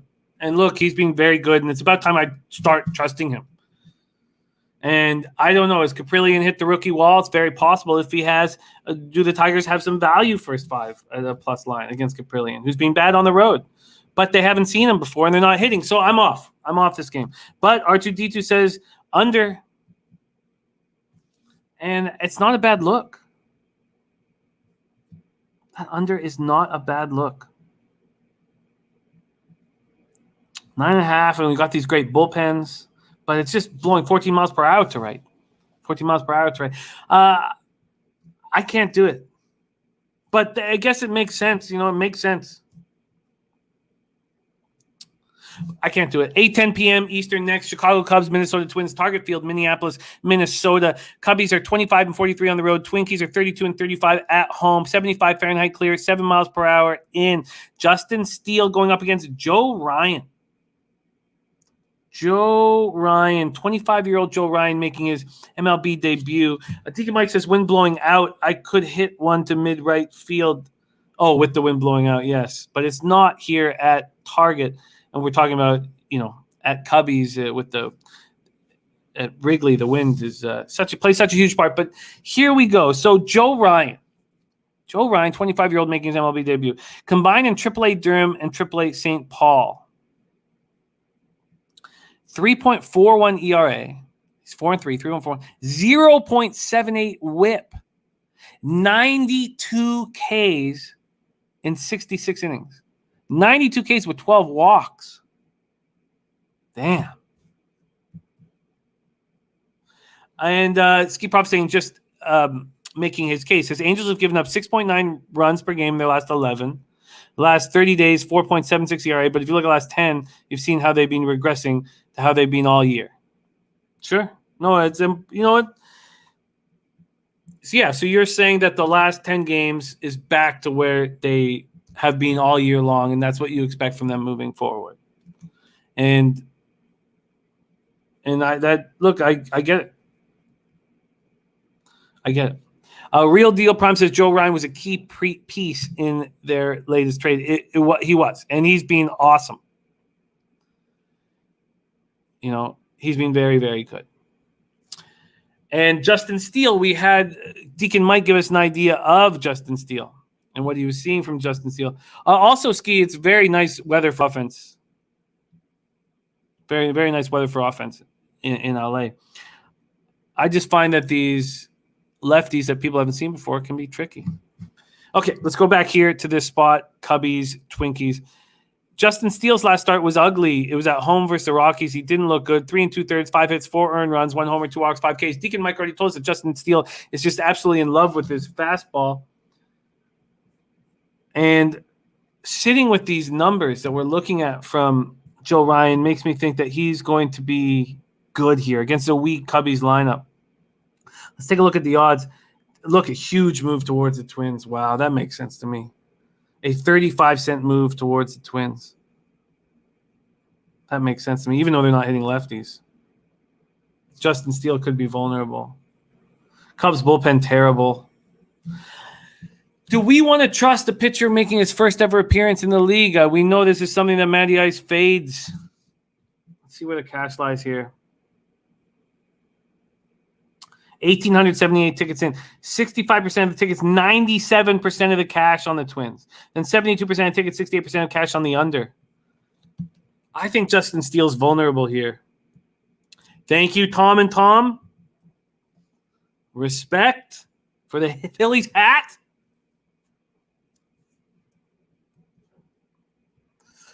I think that the market is completely right here and that Joe Ryan's going to be a monster. Back nine golfing show pops off here. The final golf tournament of the season. Mr. Gokster today, 3 p.m. Eastern. R2D2 liking the over. Puzzler says, I'll trust Ryan. It just feels like this is a double dip on the Twins, but it scares me a bit. I'm moving towards the Twinkies. Full game -1, first 5 -1/2. These Cubbies are so bad. And I wish I had to figure this out earlier, but I had to talk it out. We move on to 8:10 p.m. Cleveland Indians. And again, I've not made one bet before the show started. Coming off a nice 5-2 day. That would have been gorgeous if I didn't double up on the Tigers. And big review on Twins run line. Okay, let's go. Cleveland Indians, 65-64, 30-34 on the road. At Kansas City Royals, 59-72, 32-32 at home. I had a really easy score on the Indians first 5, a plus 100. I wish I had doubled up. And great breakdown from Pistol Pete Loshak. For me, I want to fade Jacob Junis every chance I get, and he was good. He wasn't bad. It wasn't Junis's fault by any means. But that spot, or at least me attacking the first 5, was all predicated on the breakdown from our Pistol Pete Loshak. And it was based on – sorry, let me move over. Let me get back to the breakdown from yesterday. Where the hell is it? Here we go. It was based on his trust in Zach Plesac. Thought Zach Plesac was going to have a really good start, and he sure did. Okay, so Real Deal Prime says Indians win here. And Jane Old saying take the over in that Cubbies game. And Cheshire Cat says be careful with those Twins, guys. Indians, Royals, Kauffman Stadium, Kansas City, Missouri, 80 Fahrenheit, clear 8 miles per hour in. Now we have another pitcher who is a highly thought of first-round pick in Jackson Kowar starting. He was a first-round pick, 33rd overall, but first-round pick, 2018 draft out of University of Florida. Here's another guy with just monster numbers. AAA this year, 9-4, 3.46 ERA, 1.24 WHIP, 115 Ks and 80 2/3, 34 walks and 7 homers. There is Coco Bongo in the house. It's okay, Coco. Just take an Advil, drink some water. You're gonna be good to go. Okay, Jackson Kowar.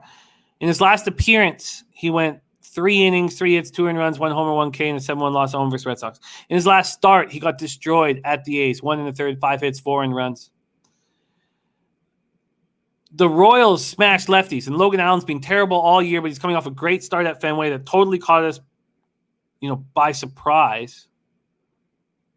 I guess it was at home. It says at home versus Red Sox. Why did I think it was at Fenway? But it was against the Red Sox. Yes, it was at home. Now that I remember. 6 innings, 1 hit, 1 earned run, 1 walk, 5 Ks. Is Logan Allen going to be able to do that again against the Royals team that's smashing lefties?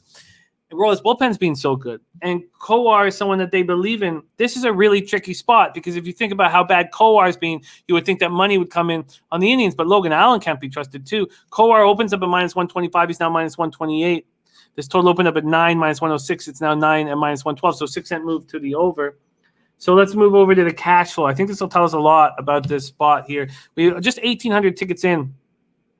52% of the tickets, 58% of the cash on the Guardians, and then 67% of tickets on the over. I do not know what to do with Logan Allen. Mark Schlimberg says Kowar got shelled in the big league earlier this year.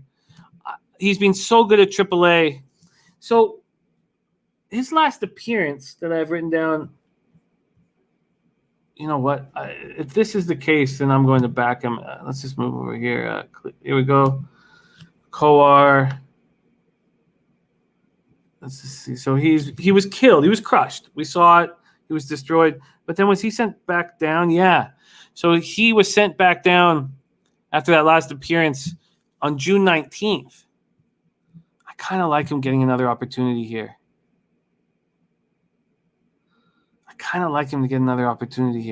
Oh, and Razor Sharp picks Mike Smith is coming on right when the show starts, 7:30 p.m. Hall of Fame jockey Mike Smith will be on the show tonight. That is so cool. Wow. Kowar. I think he has a good start here. I think the Royals are the bet here. I think the Royals are the look here. 283, 816 OPS versus lefties, the Royals.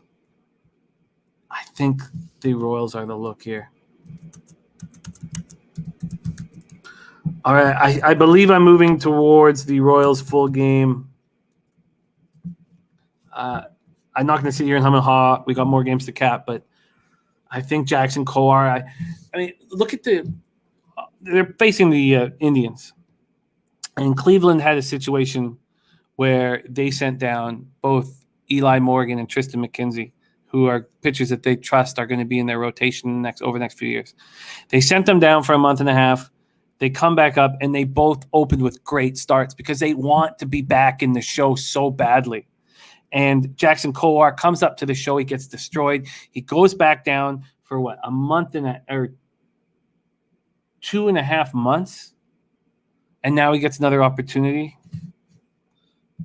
Oof. All right.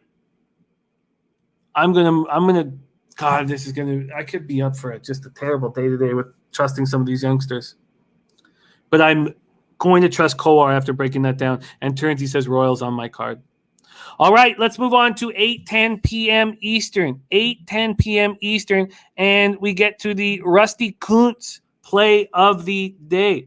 And we get to Fap wins best bet. So Rusty Kuntz play of the day is the over 8.5 in White Sox at home to the Pittsburgh Pirates.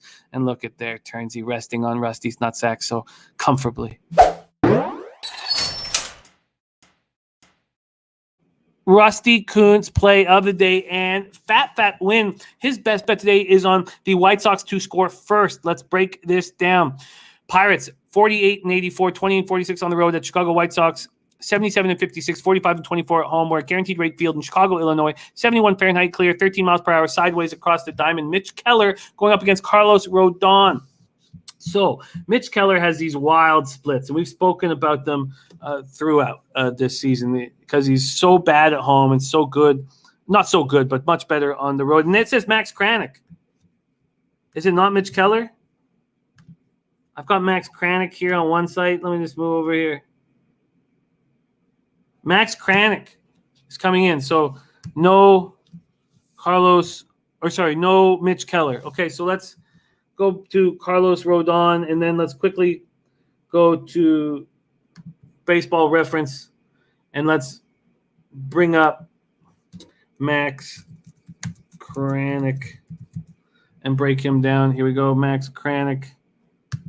Might be better off. Oh, I can game log here from Baseball Reference. Okay, so he's 11th round pick in the 2016 draft out of high school, Pennsylvania high school. This year, he's thrown 20 innings in the big leagues and allowed 16 earned runs, 18 strikeouts and 8 walks. He's not been very good. Let's see what he's done in the minors this year. In combined AAA and AA, 3-4 with a 4.81 ERA, 1.29 WHIP. He has 51 Ks and 14 walks. He's in a tough spot here, Max Kranick. Joe Yerkovich says, I got Carlos Rodon to get the win at plus 115. I think it's a mistake by DraftKings. I saw minus 140 at other books. And Crystal Warren says Max Kranick hasn't pitched since the 1st of August, so he went down to the minors. Carlos Rodon, 10-5, 2.43 ERA, 0.97 WHIP, 163 Ks and 114 and 2/3. He comes off that situation last out against the Jays when he went up against Hyunjin Ryu, and he beat him. 5 innings, 5 hits, 2 earned runs, 1 homer, 1 walk, 3 Ks, and 10-7 win. Pirates versus lefties, just 235, 671 OPS last 30 days. White Sox versus righties, 261, 773 OPS. Tommy Gunn says, Royals favorite scares me. These teams 500 or more as road dogs are hitting around 64%. It's an angle I've been following. Yeah, it's a huge angle, and especially in August.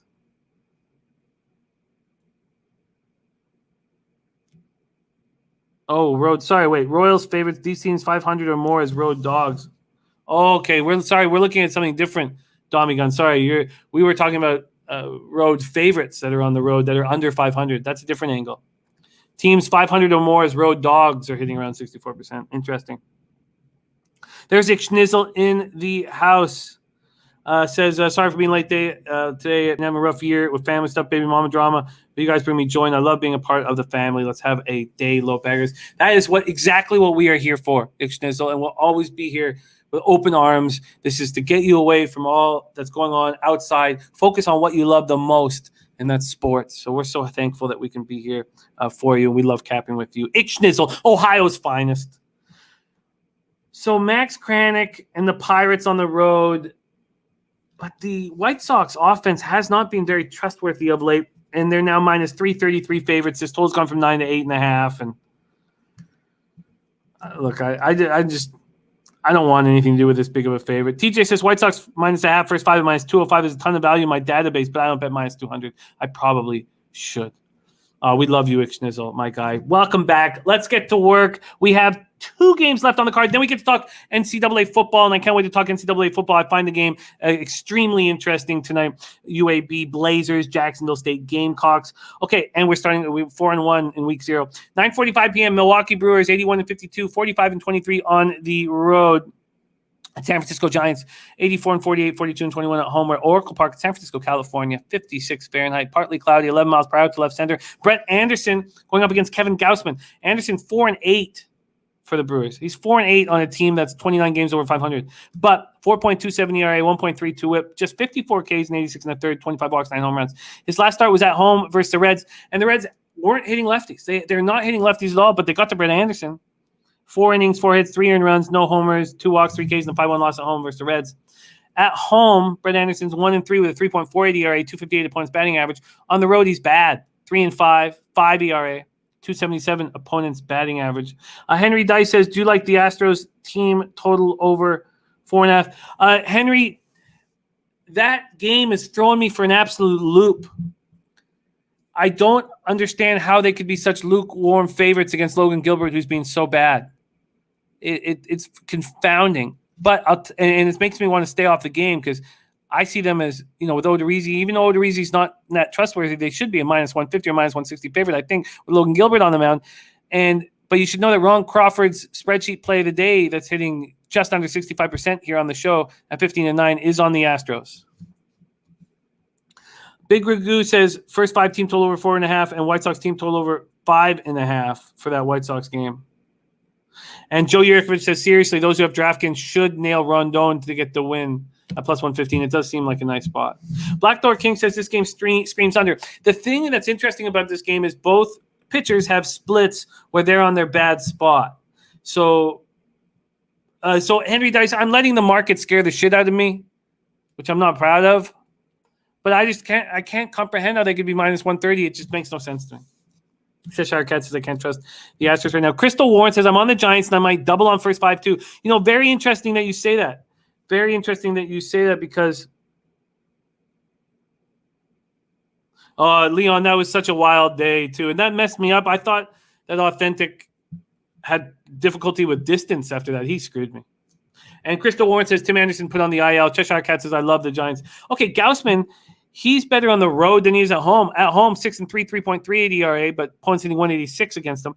On the road, he's 6-2 with a 1.79 ERA, 197 opponents batting average. Michael O'Brien, that makes me so happy to hear that. Says, I love this show, all your analysis, making my bankroll fatter. I love hearing that. And the chat is so incredible. And the chat is what makes this show special with their insights and humor. And we all work together to defeat the books, Michael. And I'm just so glad to hear that it's working. Okay, so we have these interesting splits in this game. Last start for Gaussman, 6 innings, 6 hits, 2 earned runs, 1 homer, 0 walks, 2 Ks, 6-5 loss at the Braves. Gaussman had a bad July. He fixed that in August. Not a great August, but fixed it. Giants versus lefties, 251, 788 OPS last 30 days, smashing them. Henry Dice, I like that look on Jacksonville on the Gamecocks, but I want to talk about it so badly, but I'm going to wait. Brewers versus righties, 269, 805 OPS, and both bullpens have been quite good lately. TJ says Milwaukee's crushing righties, 269, 805 OPS. Very impressive. Let's go over to baseball data here and see what we are dealing with. Against the Brewers, the Giants are hitting 315 with an 876 OPS. And against Gaussman, 255 with a 667 OPS. It certainly is leading me to think that the Giants are the bet here. Giants open up at minus 140. They're now minus 176. A 36-cent move towards them. Wow. Huge move towards them. Let's see if the money explains that as well. Here we go. 3,719 tickets in. 79% of the tickets, 78% of the cash on the Giants. 40% of the tickets on the under. 99% of the cash on the under. Wow. So some big, big bets have come in on this under. Let's go back to what the market's done on this under. Open at 7.5, juice to the over. 3-cent move to that over 7.5. Wow. Rodney Barton says last time Gaussman threw an under at home was July 11th.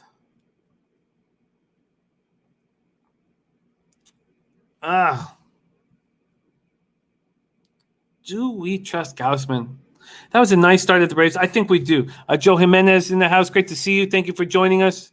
Do we trust? TJ says, why is the total so low? Cheshire Cat leaning to the over. And why is all that money bet on the under? I don't trust Brett. I would like to back Gaussman here. Those home road stats confuse me. And I would like to be on the Giants tonight. Now, look, I'm too late to the party. So it makes me want to go. I would have to go first 5 minus a half, and I would have to go first full game minus 1. And it's a mistake that I didn't get in on this earlier. Juan Juarez, our guy, respect. Thank you for the kind comment. I think the Giants are the spot here. I think Brett Anderson is vulnerable. I think he's vulnerable, and the Giants need a win here, and I'm going to back it. All right, let's move on to the final game on the card, 10:10 p.m., and I can't wait to talk college football. Kevin Riley saying San Francisco. Braves 70-61, 37-29 on the road. Dodgers 84-49, 45-23 at home. Dodger Stadium, Los Angeles, California. R2D2 also with the Giants look here. 69 Fahrenheit, clear, 6 miles per hour to right center. We have Fried going up against Scherzer. Fried 11-7, 3.54 ERA. Crystal Warren saying, I think it's low because Anderson won't go more than 5. Probably Milwaukee bullpen all back again. Yeah. No, I think that's a very good point. Fried last start was at home versus the Giants. He goes 6 innings, 5 hits, 3 earned runs, 1 homer, no walks, 5 Ks. At home, 6-3, 3.11 ERA, 225 opponents batting average. Much better numbers than he has on the road. 5-4, 3.98 ERA, 269 opponents batting average. Maximus Scherzer is stepping up in a big way for this Dodgers ball club. Last start, 7 2/3, allowed 2 hits, no earned runs, 1 walk, 10 Ks, and a 4-0 win at the Padres, a team that had good numbers against them. Going up against Darvish, he was lights out. Braves versus righties, 244, 751 OPS last 30 days. Dodgers versus lefties, 254, 796 OPS. And Dodgers bullpen last 30 days has been amazing, 2.23 ERA compared to the Braves bullpen, which has improved, but to 3.79 ERA. Let's go to the baseball data here. Against Fried, 349 with a 930 OPS are the Dodgers. Against Scherzer, 190, 669 OPS. Wow. Let's take a look at this market. 20-cent move to the Dodgers, opening up minus 185, now minus 205. This total going from 8 to 7.5. Gerald Side leaning over the 7.5. We saw very important pieces of Braves bullpen used last night. Let's go to the market here. The market in this final game on the card, Braves Dodgers, 4,539 tickets in. Sorry, that just went up 50. 4,589 tickets in. 73% of tickets, 92% cash on the Dodgers. 61% of tickets, 99% of cash on the over. That's illuminating. Deacon. Dodgers first 5 minus a half, play of the day. If we could all find someone in our life like Crystal Warren, that is the goal. That is the goal. Imagine getting to come home from a day of work and say, what do you want? God, that would be lovely. Black Thor King, no run, first inning, easy money. Virl Video bet the Orioles. And a boy, Virl. We haven't seen enough of you lately. Yes, Jake Burns, I like the Twins. Great job. So let's see. Oh, my God. Okay. Minus 225 right now. But the run line minus 105. God, I hesitant to take the run line against Fried. But the Dodgers are hitting lefties, and the Dodgers need to win. Is that minus 1.5 too much? That's the question. What is the first 5 minus a half? First 5 minus a half, minus 140. First 5 minus 1 is even money. You know, that's an interesting look.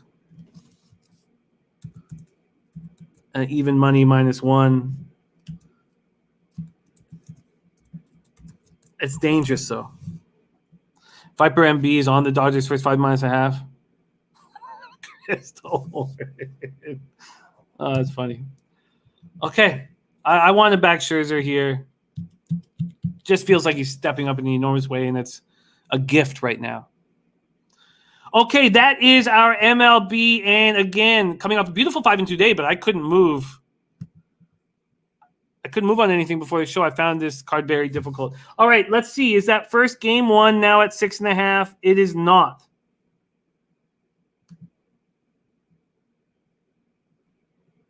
It is not. But it got to the point where the under was at minus 122. And the under is now minus 115. The other one's down to minus 110. I kind of have a feeling that there's going to be runs in that spot. But do I want a 7 with Miley and Michaelis? Probably not. Yes, Dab Fan, we'll do it right now, my man. We love you. I don't know. But I want the under in game 2. And that one is starting to move towards the under, isn't it?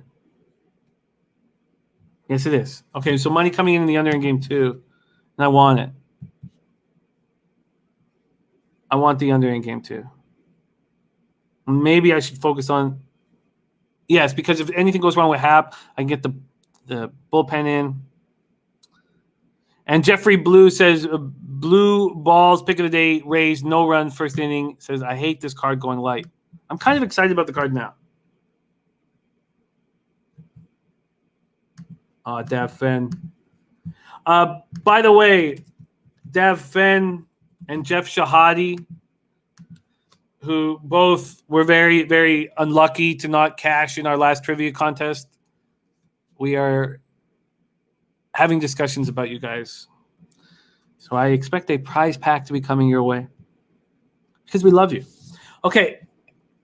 I don't know if I'm going to move on that first 5 or that first game over, but I'm interested in it. And I like the game 2 under very much. The afternoon games are confounding to me. Why was the market not moving towards the Rockies? It throws me for a loop, makes me not want to make a move on them.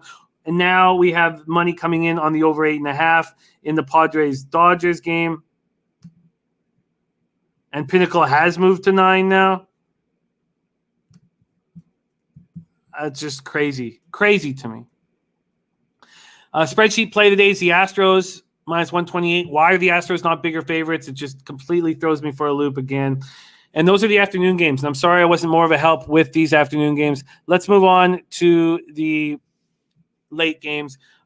Phillies Nats postponed. The under 10 in Orioles Blue Jays is extremely interesting. The teams aren't really hitting, and I want to move on it. But is it because of the great call that Loshak made yesterday? Am I too late to the party?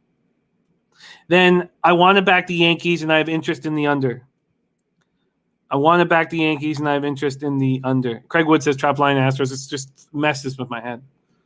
And the only way to back the Yankees would be first 5 -1 and full game -2, or first 3 Mackie Naughton to get touched right away. And I don't know if that's going to happen. I don't know if that's going to happen against a Yankees team that's not really smashing lefties. So I still need more thought on that. Then the taint play of the day is the Red Sox full game -115. I'm going to bet the first 5 under 4 in Red Sox Rays. Then A's, Tigers, I am off. And then I want the Twins. First 5 -1/2, full game -1. I'm moving on them. I am moving on the Royals full game. That's it. Royals full game. Not focusing on the first 5, just the full game. I'm moving on Jackson Kowar, and I expect a nice performance from him, but I'm not going to double up on that spot.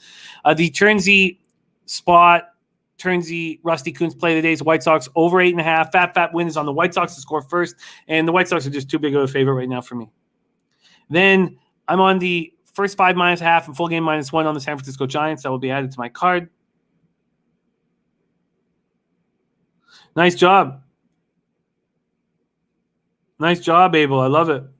And then I want the Dodgers and Scherzer here, but at what price? That's what I've got to figure out. That's what I got to figure out. Okay, there you go. Ill Wise, finally.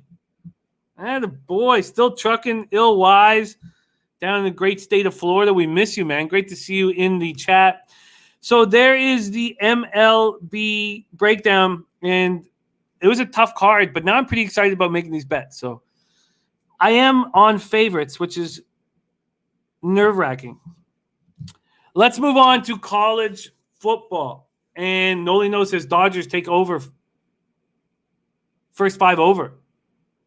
First 5 over from Nolino's. Wow.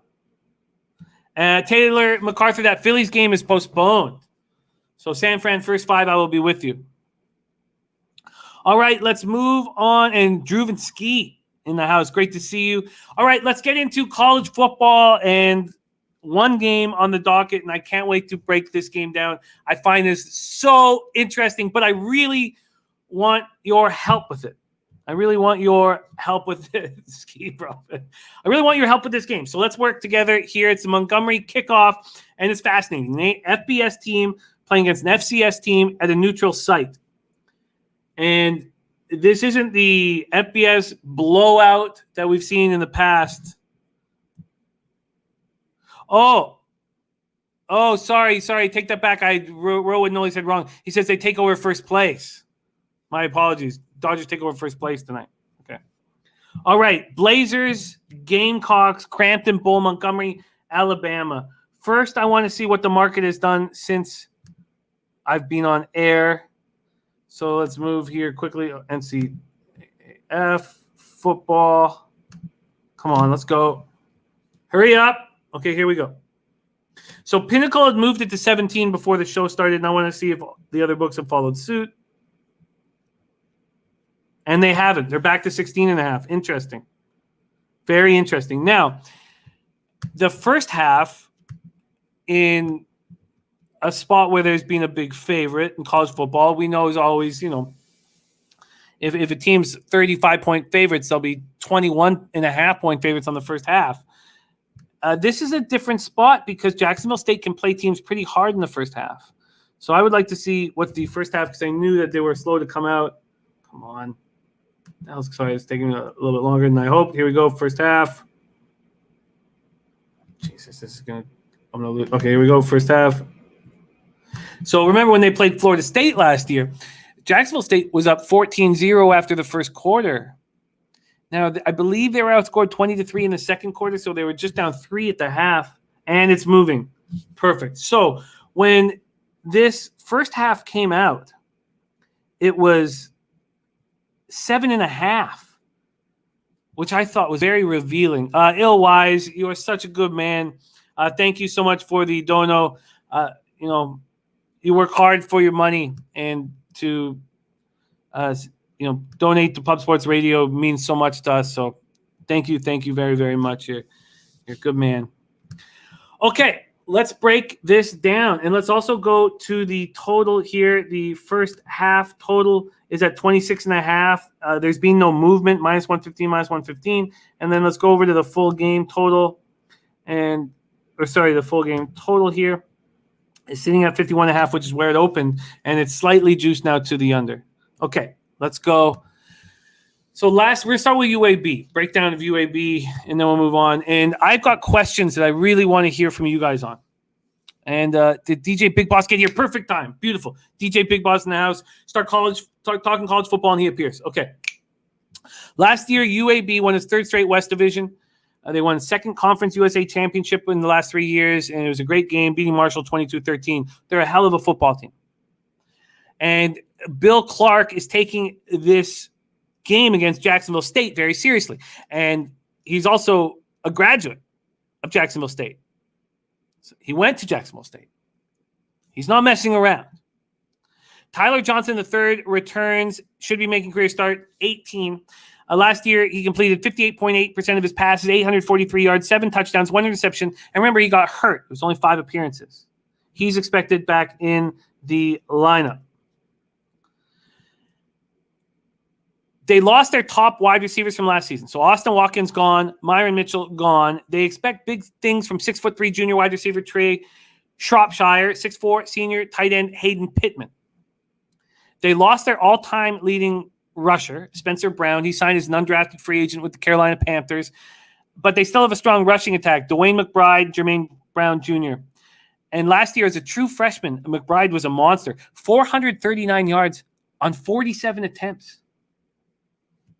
I mean, that is huge. That's all. I mean, we're just under 10 yards per carry. Jermaine Brown Jr. is very dangerous on the ground, but he's also excellent through the air. So a nice little change of pace situation there. Nick Dillard says losing Spencer Brown hurts. And Ron Walsack says, is rain going to be a big factor in football game tonight or Thursday games? A great call, and I'm sorry that I didn't have that at the top of my sheet.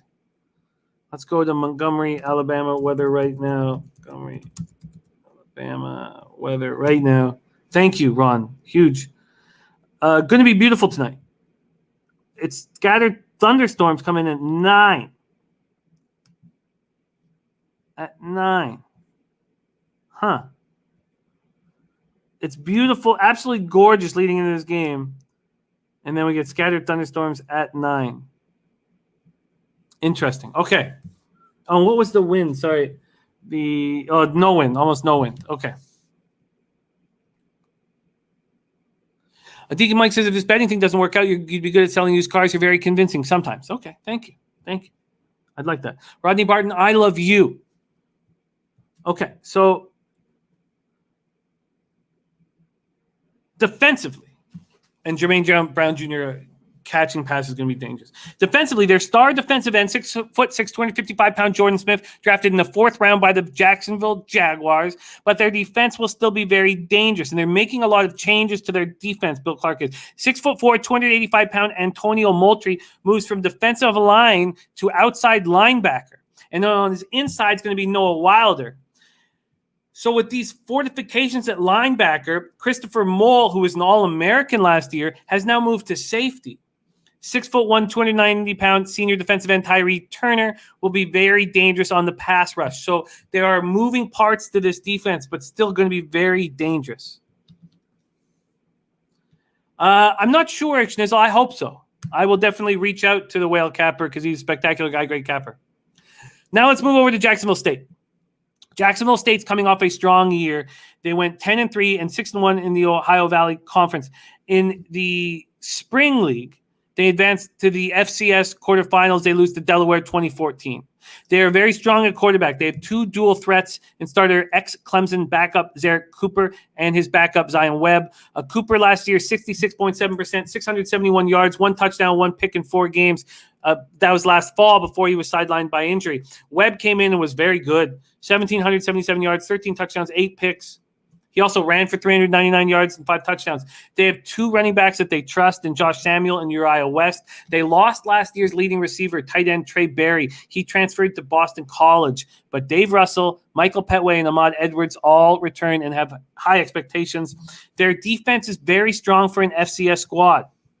Hubang Sports Talk says, Eileen, Jacksonville State, they're supposed to have some good athletes. I'll take the point. Jacksonville State played in the spring, so not far off from the field, ready to play. I like that a lot. Okay. And next Tuesday is the first NFL show. Yes, definitely. Definitely. Next Tuesday, 8 p.m. live. Bebenek and myself, and there may be a couple special guests. We'll talk about that soon. All right, let's talk about this defense for an FCS squad that's so good. 6'6", 245-pound junior defensive end DJ Coleman. This guy brings pressure. The secondary is led by All-American safety Nicario Harper. Last year, they held opponents to 17.6 points per game, 92.3 rushing yards per game. And remember, last year they beat FIU and played Florida State very hard. So the biggest question I have, and Hubangin might have answered it, is how much will a strong spring help the Gamecocks against a tough FBS opponent playing their first game of the season? I think it's going to help them a lot. And I think it will help them early. And I think that UAB is a monstrous team. I think they're very good. They're not a pushover. So how long will it take to get them going? Coco Bongo says both coaches are friends, so maybe the score doesn't get run up. I don't think the score gets run up. Bill Clark respects his alma mater very much. Harold Williams, perfect. So I want Jacksonville State first half, and I thought it was a shocking opening line at 7.5. Shocking. Jacksonville State played Florida State so hard in the first half last year, and I think that they'll slowly get taken advantage of. Kevin Riley says Jacksonville State is one of the best FCS quarterbacks in Zarek Cooper. I agree. So I want Jacksonville State, and I don't want to double up on them. So you have to ask yourself, what is the best scenario? And let's take a look at where the cash lies. Here we go. We have 3,959 tickets in. On the spread, 60% of tickets are on Jacksonville State, but 33% of cash. So big bets being made on UAB. On the money line, Jacksonville State has the bets. 80% of tickets, 71% of cash, which is wildly interesting. Then from a total standpoint, 44% of the tickets are on the under and 78% of cash on the under. TJ says, do we wait to bet? Big Ragu says, Dion has done great recruiting and this team is talented. Looks for Jacksonville to battle early and UAB will be in for a game. UAB is a nasty D. Maybe look for a first half under as well. Hubang and Sports Talk, our man DJ Big Boss says, the teams that played in spring so far got tossed, but Jacksonville State is one of the good teams that played this spring.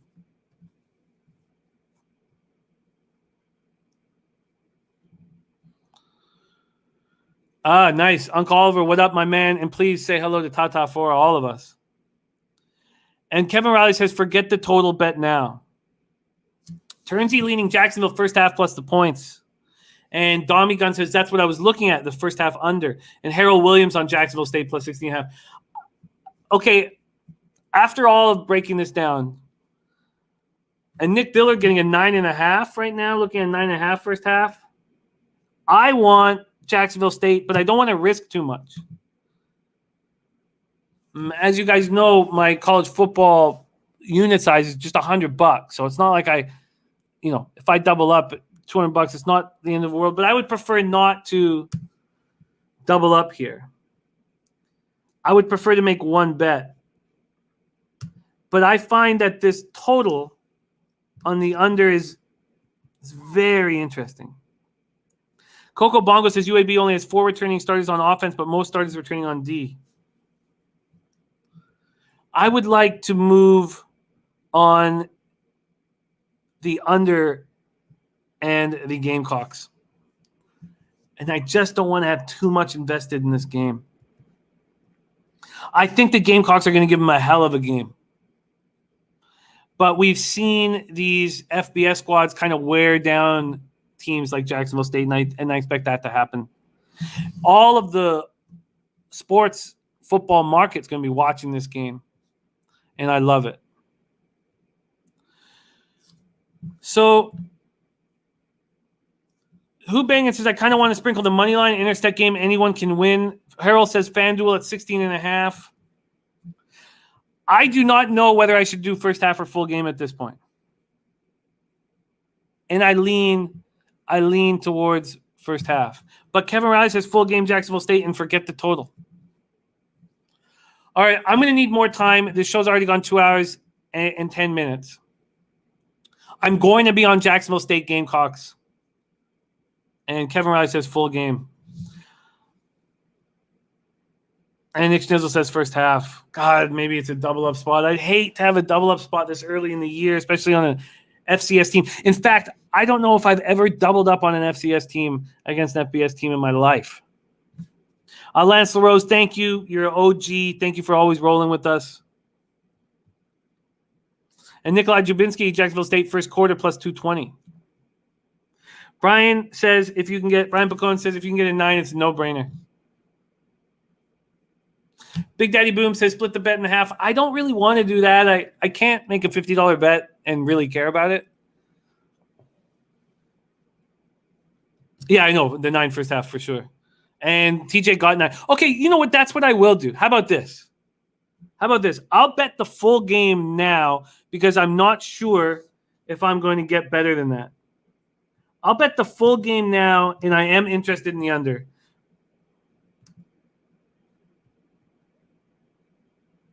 Wow, it got up to 17 between 12:30 midnight till 10:23 this morning. It just came back 16 a.m. I don't think I get 16.5. So I'm going to bet the full game now. I think 16.5 is a nice number, and I'll take it. And then the first half is being bet, but clearly by Pinnacle opening up the game at 16.5 full game and 7.5 first half means they know what Jacksonville State does early, and they play well. So that's going up. That's an 8.5, and that's going up. I wouldn't be surprised if I see a 9. Nick Dillard says if you decide, take the first half. God, I'm so excited about football. Maybe this is a double-up spot. I don't know. And Big Roo says there's always a first time for everything. And TJ says, I think it goes back to 17. Let's go back one more time. To the and Kev says it was 14.5 yesterday. I mean, I use Pinnacle, and Pinnacle opened this at 16. And the Pinnacle is the book that I really trust. And the other books that will open a line will have a limit beside it. And sometimes Pinnacle has limits beside their openings too. Okay, so the last thing I wanted to look again was the cash flow. Let's look at the cash flow one more time. So on the spread, 59% of the tickets, but 35% of the cash on Jacksonville State. That makes me think it will go back to 17. All right, I'm going to keep a close eye on this market, and I will be moving on Jacksonville State at some point. And Who Bangin says I'm going to cross-examine UAB before I lay my bet. And TJ says public will be on UAB. Okay, you know what? I'm going to wait, but I want the Gamecocks, and I'm interested in the under. There you have our show. A ton of NCAA football tomorrow, and it's 1-0 Cards already, and I didn't bet it. Of course, I didn't bet it because the show's on after 1:10. I wasn't thinking. I was so excited about talking. It's okay. It's okay. It's okay. How early did they score in the very beginning? Goldschmidt homer. Okay, that's fine. Let that go. Let that shit go. Let that shit go. Let that shit go. Hard to do that. But I'm going to try to let that shit go. And Big Ragoo says, if you're on Jacksonville State, wait till kickoff. Deacon Mike says, are the Pigeons okay? Yeah, they're okay. They're better than okay. They're having the time of their life out there. All right, I love you guys. Thank you so much for all the help. Jose, wherever you are, I hope you're enjoying your time off. Great success. And deciding that you want the rest of the week off because you're a winning capper and you get to make your own decisions is hilarious. And I respect it. Thank you guys all so much. All you guys. Big Ragoo, Dommy Gun, Jake Niebling says, please recap. I've recapped a couple times, Jake, and I will recap once more, but it's God, the over 6.5 was game 1. I want the under in game 2. The pimp slap play of the day is J.A. Happ. Game 2 pimp slap play of the day by Mike Emily. He's back in J.A. Happ. Rockies, I can't understand why the market isn't way bigger on Freeland, so I'm staying off of it. I can't understand. Oh, but this 8.5 looks like it's going back to 9 in the Darvish Weaver game. The early money came in on the under, and that's thrown me for a loop. The spreadsheet play of the day is on the Houston Astros, but I'm throwing for a huge loop. Why is it just minus 130? Makes no sense to me. Then the under 10 is very appealing in Orioles, Blue Jays. I am moving on the Yankees, and it might have to be a -2 situation, and I like the under. The team total for the Angels at 2.5 is just probably a little bit too low for me, but I like it. Matty Ice is on the Red Sox full game. We've seen this huge market move towards the Rays, and I'm on the first 5 under 4. A's, Tigers is a stay off for me, but I'm back in the Twinkies, first 5 -0.5 and full game -1. I'm back in the Royals. I expect Jackson Kowar to have a nice start, but just full game.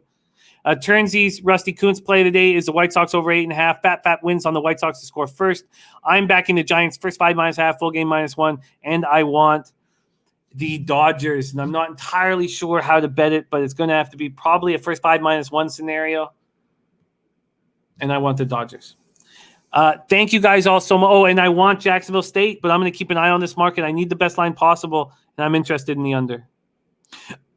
Deacon Mike taking a shot on the over home run pop 3-teamer Yankees, A's, White Sox. Ixnizzle says, tune into Mr. Gogser's show back 9. That's at 3 p.m. Eastern. And the 3-homer prop, over 2.5 homers prop for Deacon is the Yankees game, the A's game, and the White Sox game. Dommy Gun, Cards first 5 under, and Rockies first 5 under are leans. Ross Pitts is on the UAB and the over. Shit, really, Ross? Okay, that's going to take me some time. Dommy says, check your DM. I will. I love you guys. Thank you for sticking with me for this very long show. Let's get paid today. And I've got no show without you guys. Your great insights, your humor, and you make this special. And I thank you for rolling with me each and every day. It means the world to me. But most importantly, we need to win. Lecce. Hey, those bookmakers! And no one's going to turn the stream off, obviously, right? Because my producer is fucked off. So I will turn the stream off. But before I do, let's get one last look of this asshole, a winning capper whom I love dearly. And then let's add this in.